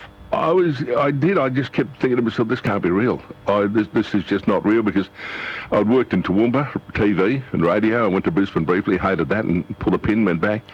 And then this just came about by a mate ringing and saying, you ought to apply for this job. And I thought, yeah, it'd be good. I'd probably like that. It was quite bizarre. The hardest thing to do was to absorb the history of the place and the history and the importance of it in broadcasting. To walk around and look and think to yourself, straight me around, that's Bert Newton in the studio there, I went after him. I remember I pulled out a roster once to show my kids, and they sort of didn't register. I said, well, I'm going to explain the best I can explain this to you. I said, have a look. Early breakfast, Bob Rogers and Peter Byrne. 8 o'clock, Don Lane. 8:30 till 9, Don Lane and Bert Newton. 9 till 12, Bert Newton. Midday till 4, me. 4 till 6, Ugly Dave Gray. I said, it's like taking a Brumby to Flemington on Melbourne Cup Day. Pick the odd one out. Me in amongst all these blokes. It is staggering, though, isn't it, how 3 years out in that time, I mean, since the day that it came alive, it's been a station of entertainment, particularly with the call sign of 3 years out. And, to reflect back on your career for everything that you've done, you must treasure those moments unbelievably. There were moments it's hard to describe. You'd walk out the door of the announcers, be careful. I almost shirt fronted Marie Osmond one day. And how fancy to too. She was like, it wasn't mine if we'd had a little accidental bumping in the corridor. Another day nearly took out Debbie Reynolds. You just had to be careful. You didn't know who was walking up and down. Ugly Dave Gray and he used to come down once a fortnight and pre-record all his bits. And we would sit in the jocks room and just tell dirty jokes for half an hour. The ones that didn't get to air. Well, you're a great joke teller, but to be there with Ugly Dave Gray, I mean, you say that he used to come down and he used to record, 2 weeks of shows? Yeah, he'd record all these segments, Yeah, and then whether it was Peter Byrne or was there Peter James? Peter James? Yeah, Peter James used to just insert them along the way. Oh, you spoke about this, we'll play this, you know. And they had little grabs, and everyone swore it was live. It was brilliantly done. Yeah. So getting away, I'll come back to Don and Bert, but the other racing people that were in 3 years out at that time, and it's the callers, let alone the people that are inside the studio putting it together. Even at that stage, you know, there was action between DB and News out at times. There was all that. Yeah, I've just got to say, one of the blokes I walked in and I was just in awe of immediately was Gene Bradley Fisk, the country music singer. And I love Fisco. And Fisco was there doing nights, and I watched him and I thought, that is a skill. He started reading a 30-second Myer commercial. And as he did, he took out a cigarette paper, whacked it on the bottom lip. He got the tobacco out, rolled it, got it in the paper, licked it in the mouth, got it lit in time to say, on special this week at Myer. And I thought, mate, I was in awe. I thought, that is just... He did it all within the 30 Within the 30 seconds while he's reading the ad. I thought, no, too good. But it was... The beauty about it was everyone made you feel welcome. Because you were there. Once you were in the door, you were welcome. Like John Russell, I'll never forget, he said, I'll give you a bit of advice. I said, what? He said, don't ever fall into brown jugs, which is don't ever fall into mugs. He said, you'll find a lot of mugs in this caper, don't fall into them. Great advice, JR. I loved him dearly. And it was so true. Bert Bryant, absolute character.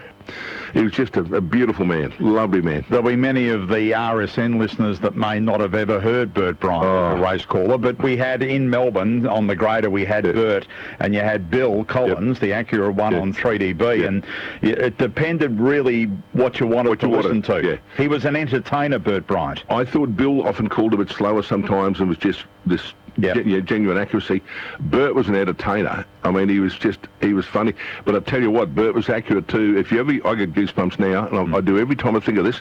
The 1965 Melbourne Cup, there was a fall at the back of Flemington, Chiquita Lodge. It's 1 kilometre away, 1,000 metres away from where they call. 3 went down, and people bag race callers. We'll tell you what, you want to have a crack yourself, you got a glimpse of colours. They went down, and in the call, Bert said, Boarhead, Matlock, River, same degrees. And I thought, holy hell, your brain must have been working at what pace. They say, I remember reading an article once, they say when race callers are calling a race, their brain's going at least 5 times the normal speed of someone doing a normal job because of the reaction time. Yeah. But he was so quick at that. JR was good. I loved him dearly. He'd go and he loved to party, JR. And I remember a couple of times we carried him out of our joint on our shoulders singing the Carnival as Hay. It was the only way we'd get him home. He had a little ball, and he was funny one day, because we'd sit there one afternoon. I'd often have a bet. Anyway, one of the girls that used to go down to the Southern Cross Hotel and put bets on, and I'd found a roughie in the last that I really liked, and I said, listen, can you put a bet on for me? She said, yeah, righto. I said, I want to take this quaddie, and they were bracketed in those days, 1 to 9. I said, I want to take 9, 6, 6, 9, $10 on it, and have 50 each way this thing in the last. Anyway, I looked, and she's come past the window, give the thumbs up, that all right, I'm on. And I said to JR, just talking down the line, I said, I've got a quaddie, what are you taking? I said, I'll take a 9, 6, 6, 9, $10 on this. Pretty rough. I said, yeah, it's a wet track. And I said, Sting of the Last is not bracketed. La Pompion, Ray Lawson trained it. And I said, JR, I reckon it's going to be a bog at the end of the day. This has got a bit of a hope. He said, oh, $66 something. So, yeah, away we go. I've lobbed the first 3 legs of the quaddie. Right. And the quaddie's paying, I think, $11,000. So I've got to go in for $10, $110,000. Yeah. Plus I got 50 each way. This, and JR, he said, you get this going for a house? I said, yeah. And I said, it's got to get up, though. Anyway, I said, I'll give it a push. Anyway, they're about to jump, ready, racing, and the girl comes in. Anyway, got the tickets. Yep, I looked, I said, you put the wrong numbers on the quaddie. I said, you put 9969. Oh, no. She said, no. And I said, you've had 50 each way. Oh, I forgot. And all of a sudden I hear JR saying, here's La Pompion! And it's like a Melbourne Cup call. This thing's got up and won. He's on air. He said, I know a bloke who has just won a house on this. He has cleaned up. And I'm sitting there sitting going, no, I bloody haven't. Anyway, I looked at the girl and she's crying and she said, I told Mum and she had 50 cents each way. Oh. Give me a mother. There was something. Someone collected something. And after JR's got up here, he said, you've cleaned up. I said, no, I haven't. And I told him, he said, you're joking. I said, she's put the wrong numbers on, forgot to back it each way. Jeez. And I said, mate, all I've got to look at, I've got me 50 each way back, I've got to look at it this way, I've lost $10. Otherwise, I'll be kicking the cat for years. The staff of the Greater, you know, you talk of Bert and you talk of Don and the significant names that were there, but what about the on-air staff that were there at the Greater 3 years' time? Peter Byrne. Magnificent Peter Burns, still great mates with him to this day. I nicknamed him Aldo because he was on the health kick all the time. He'd be eating bags of fruit. I said, you look like Aldo Godolphus had a number 96. So Aldo stuck. I've nicknamed a few over the years. Yeah. Nicknamed the other young kid Showbag. I said, you're full of it. And it stuck. He was known as Bag all his life. Yeah. But yeah, Aldo, Peter Burns, just absolutely fantastic. Gene Fisk to this day, keep in touch with Fisco. And he's still working on radio, doing community radio out in the western suburbs. He's just a beautiful man. George Daines was another George is up in Queensland now. Bill Gates is there as well. Of course, Bill was the name BG, Bill Gates. Barry Gibb, how the BG's got their name. Yeah. He found them singing at the Redcliffe Speedway. There are so many stories that come from just flow on. that, isn't there? People who walked through the door, it was just amazing that not only on radio, but just the talents they had in other areas that just kept going.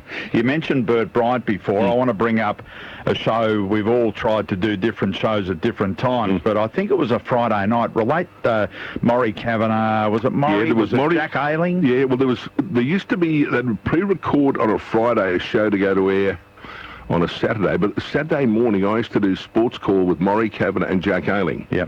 And people would ring in with their questions and so forth, and that was just absolutely fantastic. Jack worked for The Truth, the Babe Ruth as we knew it, and everyone bought it for the form guide, not for the page 3 topless girl or anything like that, and the list of brothels in the back. No one was interested in those. It was always the form guide that you bought it for. And Heart Balm was the other thing in there. And there would be the most bizarre questions about love life and goodness knows what. Yeah. And what it was, Jack and the boys wrote half them. if they're a bit short, they'd write them and make up the questions and answers themselves and pop them in there. But they would come in and they were just characters. Jack would have a joke every week. And kick it off, and Maury was the sort of the student. He wrote the Caulfield and Melbourne Cup books, so they had that. But then they also had the show they'd record on a Friday. There'd be Jack, there was Jo Miller, she was a lady who was a racing journalist, Peter Lovett, who was an absolute larrikin journalist as well, Bert Bryant, and they'd call it Turf Talk, and I reckon we played that probably between 8 and 8:30 on a Saturday morning. That would go to air, and then 8:30 would be three-way Turf Talk, or 9:30 might be three-way Turf Talk. So what about that show with Jo Miller and those? I mean, do you, when you're a part of it and watching these blokes that have been and ladies that have been around racing, the tales that were being told, I guess the lines from Jack Ace Ailing, what he would have been talking about. Well, and what happened also, Hoss, they decided then to throw some of them on with me on a Friday night. Someone came up with a brainwave that they would do broadcast 2 dog meetings and a trot meeting, and I would have 2 of these in the studio with me doing talkback. Now, we had to go in and out of delay for every race, and the problem was, depending on who I had, they would have been at the Windsor at the pub since lunch on the Friday. And I was like the Pied Piper. I'd go up and herd my 2 drunks down to get them on here with me at 6 o'clock. And Peter Lovett, God love him, Peter Lovett would be, and he would have had a few, and I would be looking at the dump button, not for the caller, but for what Peter was going to tell him. If Peter would just tell him straight, you're an absolute muppet. You'd have to get rid of it. Get rid of that. Yeah, I was dumping my call, my stars more than I was the callers. But it was just incredible. They were the king of the one-liners. And I mean, some of the things, like Bert Bryant, some of the things he'd come out with, he'd say, well, if you back that, you'll be wearing a sandshell on one foot and a jam tin on the other. And just all these sayings. What about, what was Jo Miller like, given that we've had, Shelley Hancock's in recent times? She was probably the elder stateswoman role she played more than anything. She was a very, very knowledgeable lady. And she was sort of the, more the elder stateswoman was her role. Jack, the ace, with his husky laugh. Jack was just in there for a bit of fun. He'd always have a story to tell. Peter Lovett, he always reminded me of a magpie sitting in a tree. He's a bit like the sniper, Pete. He was very clever, very witty, and he fired with a rifle, not a shotgun. He'd just sit back and pop in and go bang. And Bert was just there laughing and having a damn good time the whole way through it. It's a good mix. It's a good mix. It was. Probably not the ideal time on a Friday night after they'd been to the pub most of the afternoon. But the Saturday morning concert. They'd record that and play it on the Saturday morning, but the one the Friday night, that was, what didn't get to air was probably more entertaining than what got to air. I was riding that dump button a lot, I can tell you. You mentioned when you first came to Melbourne that you needed to find somewhere to live, and you were getting to know Melbourne very quickly. I know there was a time here with Craig Willis and Peter Donegan that you all shared a house together. Yeah, we did, Mongrel Manor. Parker Street Hilton, we called it. 5 Parker Street Ormond. And there were 4 of us there. A few girls as well at the time, on and off. And we used to throw a few parties, and holy smokes, Hoss, we was telling the kids, I found some photos a while ago. We had a bad taste party one night, and I got a mate who was a plumber. I said, you got to get hold of a new toilet bowl for me? He said, yeah. I said, put a bung in the back and a tap so we can use that as a punch bowl. So he did. Anyway, we got that set up. The old fellow lived next door to the house. He owned it. He's an old Italian man, beautiful bloke. Told him having the party. We invited him every time. He turned up too. He loved coming in. And I said, what do you got? He said, I said, beautiful, give us that. So we whacked the grappa in the dunny bowl, some ginger ale so it was that colour. I happened to drop a handful of dates in there too, Hoss, so you know where I'm travelling. Yes. Yep, anyway. Good times. Yeah, and anyway, we had cafe bar cups, and I'll never forget Tommy Hafey's daughter, Karen, was there. She had 2 cupfuls of stuff started pinching it. She said, my cheeks are going numb. I said, you're not going to be able to pull your teeth. What are you talking about? Stop, don't drink any more of that stuff. The companionship, though, between everyone, 3 or 4 of you, though, that, living together, but obviously that was a great time for you and those. It was just good mates at work. You sorted out yourself. But, everyone just had a great time. It was just damn good fun. Tell us a little bit about Peter Donegan. We know that, great caller. He was a race caller, and again, there would be many people that haven't heard Peter Donegan call races. A lot of people would not realise what a talented and brilliant bloke Peter Donegan is. And, I mean, he could call anything. I would, like Matty Hill. Matty Hill's a great race caller, football caller. That Peter Donnelly is just a freak. Yeah. I mean, he started off calling greyhounds, gallops, the whole lot. Called the football. Great golf commentator. Went all around the world doing that. He's done the Olympics. I mean, I wouldn't care what event you bowled up, and you said we need a caller. I'd say the first bloke you ring's Peter Donnelly. Get him. Because he was just absolutely so talented. Yeah. But it came to him naturally too. That was it. He had the natural skills to do it. Very talented guy. Craig Willis, we've got to know in more recent times the voice of the Australian Open. Yeah, he'd really lay it on. Tell us about Craig back in this time that we're discussing. Craig, party boy. We had a lot of fun together. He was coordinating at there, and then he went across after UZ. He went to work panelling for Darren Hinch. Right. On 3AW. Yeah. But when he was with us at UZ, he was working as a race coordinator there and so forth, doing voiceovers as well. Of course, voiceover-wise, he's done everything. Yeah. There's not too much he hasn't had a crack at, Craig. One that we haven't mentioned, Steve Murphy. Yeah. Was he one of the four that lived at your place? Yeah, he was. Murph was there. He came down from Toowoomba as well. I said, mate, his job going, he came down. And Steve came there, worked as a coordinator, and then he finished up doing news. He went across to AW and finished up being the press bloke for Jeff Kennett. Yeah. Yeah, now he's a consultant. Got a company where they consult and look after all sorts of political issues and goodness knows what. I guess where I'm heading is that you worked in a place that everyone loved being a part of 3UZ. And when you look back, if you'd looked at the joint we lived in, you would have just thought, what a pack of no-hopers. But we all survived and went on to decent jobs or decent careers out of it. But we did. Everyone had a ball. And I think that was the key to it, that everyone was happy. I worked in other radio stations where you walk in the door and you think, what the hell am I doing here? I mean, I did breakfast at places and I'll be driving and kicking the door thinking, why am I working at this low joint? Yeah. What am I doing here? It was only the family at home and I had to. I would have just walked out the door and said, never again, I've had enough of this. Yeah, yeah. Whereas UZ, I enjoyed every single day I was there. You've been to a number of different stations and done all sorts of different formats, but when you look back at 3UZ time and coming down from Toowoomba, how do you...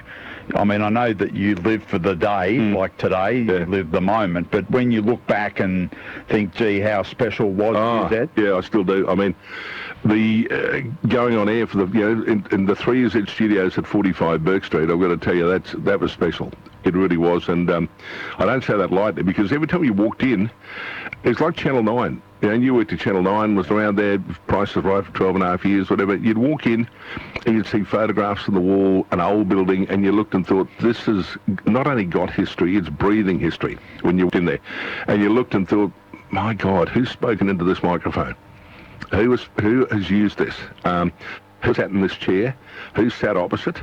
And it was just, because you never knew, it was just amazing. So when Bert was there, it was a cavalcade of stars who would be there. So if they were on the Don Lane show, they'd be on with Bert as well. And Philip Brady was producing, who we lost recently, and Phil would be organising other stars as well. It was just amazing, but it was like you stepped to another level. Is the best way to put it. When you went in those studios and sat down and put the headphones on, you basically thought to yourself, yeah, this is A grade now. This is the country. We're playing fair income here. I remember as a young lad myself trying to get into radio, and I came to Berkeley Street at this stage and met with Nancy Helmore, who was in charge of racing and that sort of thing, and she was the go-to if you wanted to try and build a career, and said to me, go away and do this, this and this, and now to be working at the respective of RSN is one that I probably dreamt of at that time. Did you feel that when you came from Toowoomba, you came to Melbourne to work at a radio station, and then quickly you learned how special this call sign was? And the other thing was, everyone I dealt with at the time, it wasn't like you looked at some newbie who was 2 minutes in the business. That was the other thing. Anyone who spoke to you or gave you advice, you looked at them and thought, well, I respect what you were saying, because that obviously, to be there, they were damn good. Otherwise, they weren't there. It was basically the way it was, and particularly once they'd been there a while. You just listen and take note of what these guys tell you. Did you mention how you spent time with Don and him helping you to try and find a place when you first come to Melbourne? What was Bert Newton like at that time? Bert was great. He was with Don, the king of TV and radio. Well, people say it's Eddie everywhere. Eddie wouldn't get a sniff on what Bert was doing at the time, I reckon. Bert, I remember back, and when I spoke to Paddy recently, we were talking about the 100th anniversary, and Bert was doing the Don Lane show Monday night and Thursday night. He was doing Ford Super Quiz, I think, on a Wednesday night. He was doing Ford New Faces on the Saturday night. I think there could have been something else in there somewhere as well on TV. He was doing Monday to Friday on 3UZ and doing all the voiceovers for the Birch, Carroll and Coyle cinemas. So Bert was absolutely everywhere. Bert was just great. When I was doing afternoons, I'd come in early and do the scratchings with him at 10 o'clock and would always have a bit of a laugh and chuckle about that. And I came in one day, I'd had a big win on the races. Caulfield had a real good go. Found a roughie, got up. Well, Bert was all over me like a cheap suit. He said, "You little cracker." He said, "You ever get a tip?" Yeah, tipped him a couple, and Bert had a couple of good days. Thankfully. He's the sort of person that you just want to tip winners too, isn't it? Well, yeah, because I thought Bert might have been having a little bit more on than I was. Just a tad more. But no, Bert, and I learned off Bert, one of the greatest things. You never stop learning. You listen to people and watch and so forth. And doing interviews, I watched Bert, and because you could sit outside sometimes and watch him, while he's interviewing and just listening. And I think, you know what, you actually listen to people. Because so many interviewers these days get on and they want to tell the person they're interviewing how much they know. So they waffle on and make out they're all knowledgeable and wonderful and experts, and all the person can say is, yeah, and you get nothing out of them.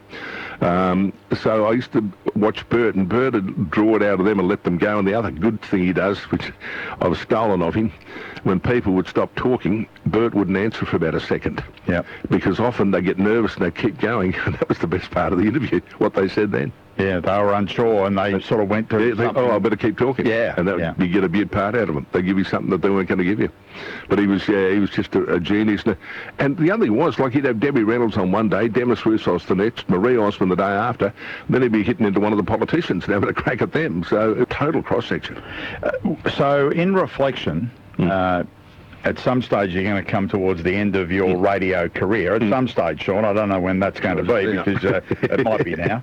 But in reflection, looking back for what you've been through, from coming down from Toowoomba as a young lad, standing on a bus on your first day, a Moomba bus, to the end of 3UZ and now RSN, are there moments you remember the fondest? Take us through your raw emotions about what 3UZ/RSN has meant to you. Well, 45 Burke Street for a start, that was just the holy grail to me. That was... When my mate rang and said, "You'll apply for this job," I'd never considered. I said, "Yeah, right." So I thought about 3 years. Said, "Yeah, they do the races, whatever." And then I started to ask a few people. They've all gone, "Well, mate, you get a job there. That's top shelf." They're number one in Melbourne, the whole lot. So, getting a job there was just a massive thrill. I couldn't believe it. Even though I only lasted 6 months the first time, I pulled the pin and went back to Queensland because my dad got crook, and we had a cattle farm. So I went back there, and then I was back there helping him, and then I got a phone call because John Vertigan was going to Sydney, and they said, "Will you come back and do afternoons?" And Dad said, "You got to go." I said, "Yeah," and we got things sorted out. Yeah. So just getting in the door and going on air for the first time was just, the adrenaline was just rushing to do it, to think, I'm actually here. Not I've made it, I'm here. You haven't made it. You just think to yourself, strike me road, I've actually got a job. I'm going to be on air in Melbourne, on the greater 3UZ, and hitting the jingles, and you think, holy hell, this is really special. When I came back and did afternoons, that was just incredible. I got in. Fred Tolley was the music director, brilliant man. He was the one who first started playing the Beatles, this sort of stuff. And Fred was hysterical, because I said to him, Fred had been there with a coffee and a fag, and I'm having a fag, because we all smoked in those days. And first day back, and on the Monday, I said, "What music? You got music for me, Fred?" "No." And this today's like every other station, every song, you couldn't change it all then. And I said, "What do I want to play? What'll I play?" "Play whatever you like, cos."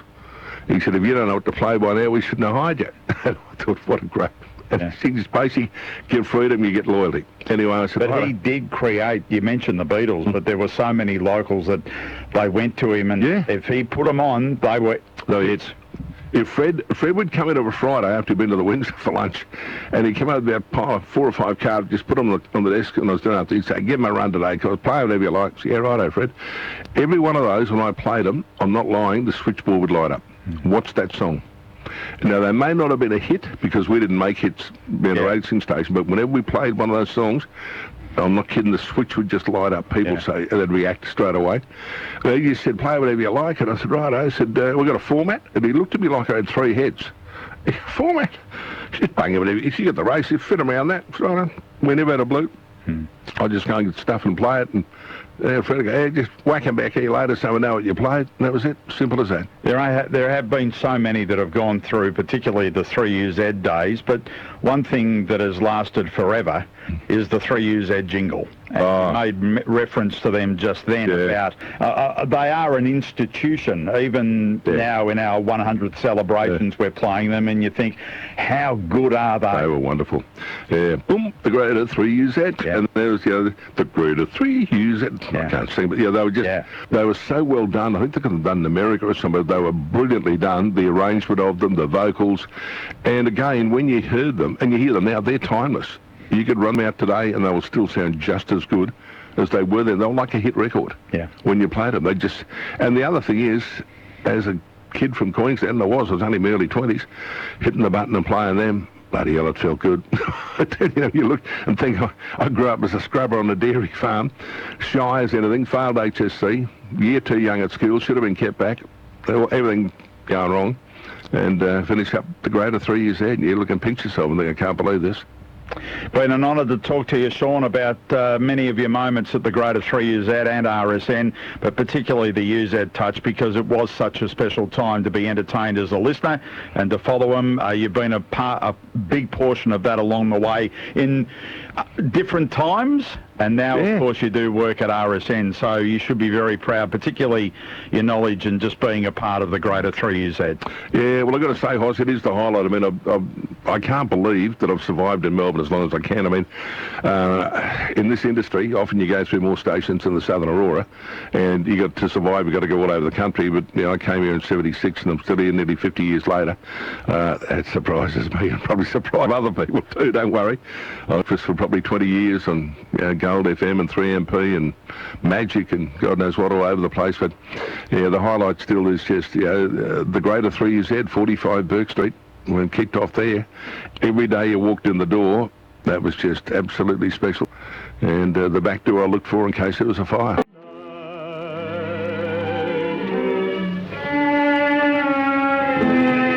Good night. Good night. It's been a long, trying day. There's been this to do and that to worry about, and such a lot to see tomorrow. But forget about that. Tomorrow is another day. Now you're tired and bed is beckoning. The ship of dreams is weighing anchor. Captain Sandman is signaling all aboard, so come on, Mother. The kiddies are already there. Walk up the gangway, and Dad, give Granny a hand. Dear oh, so she needs her rest. Say good night to 3UZ. We're playing you off, wishing you sweet dreams and health and happiness for the morrow, when we'll meet you again. So just for now, as you sail away,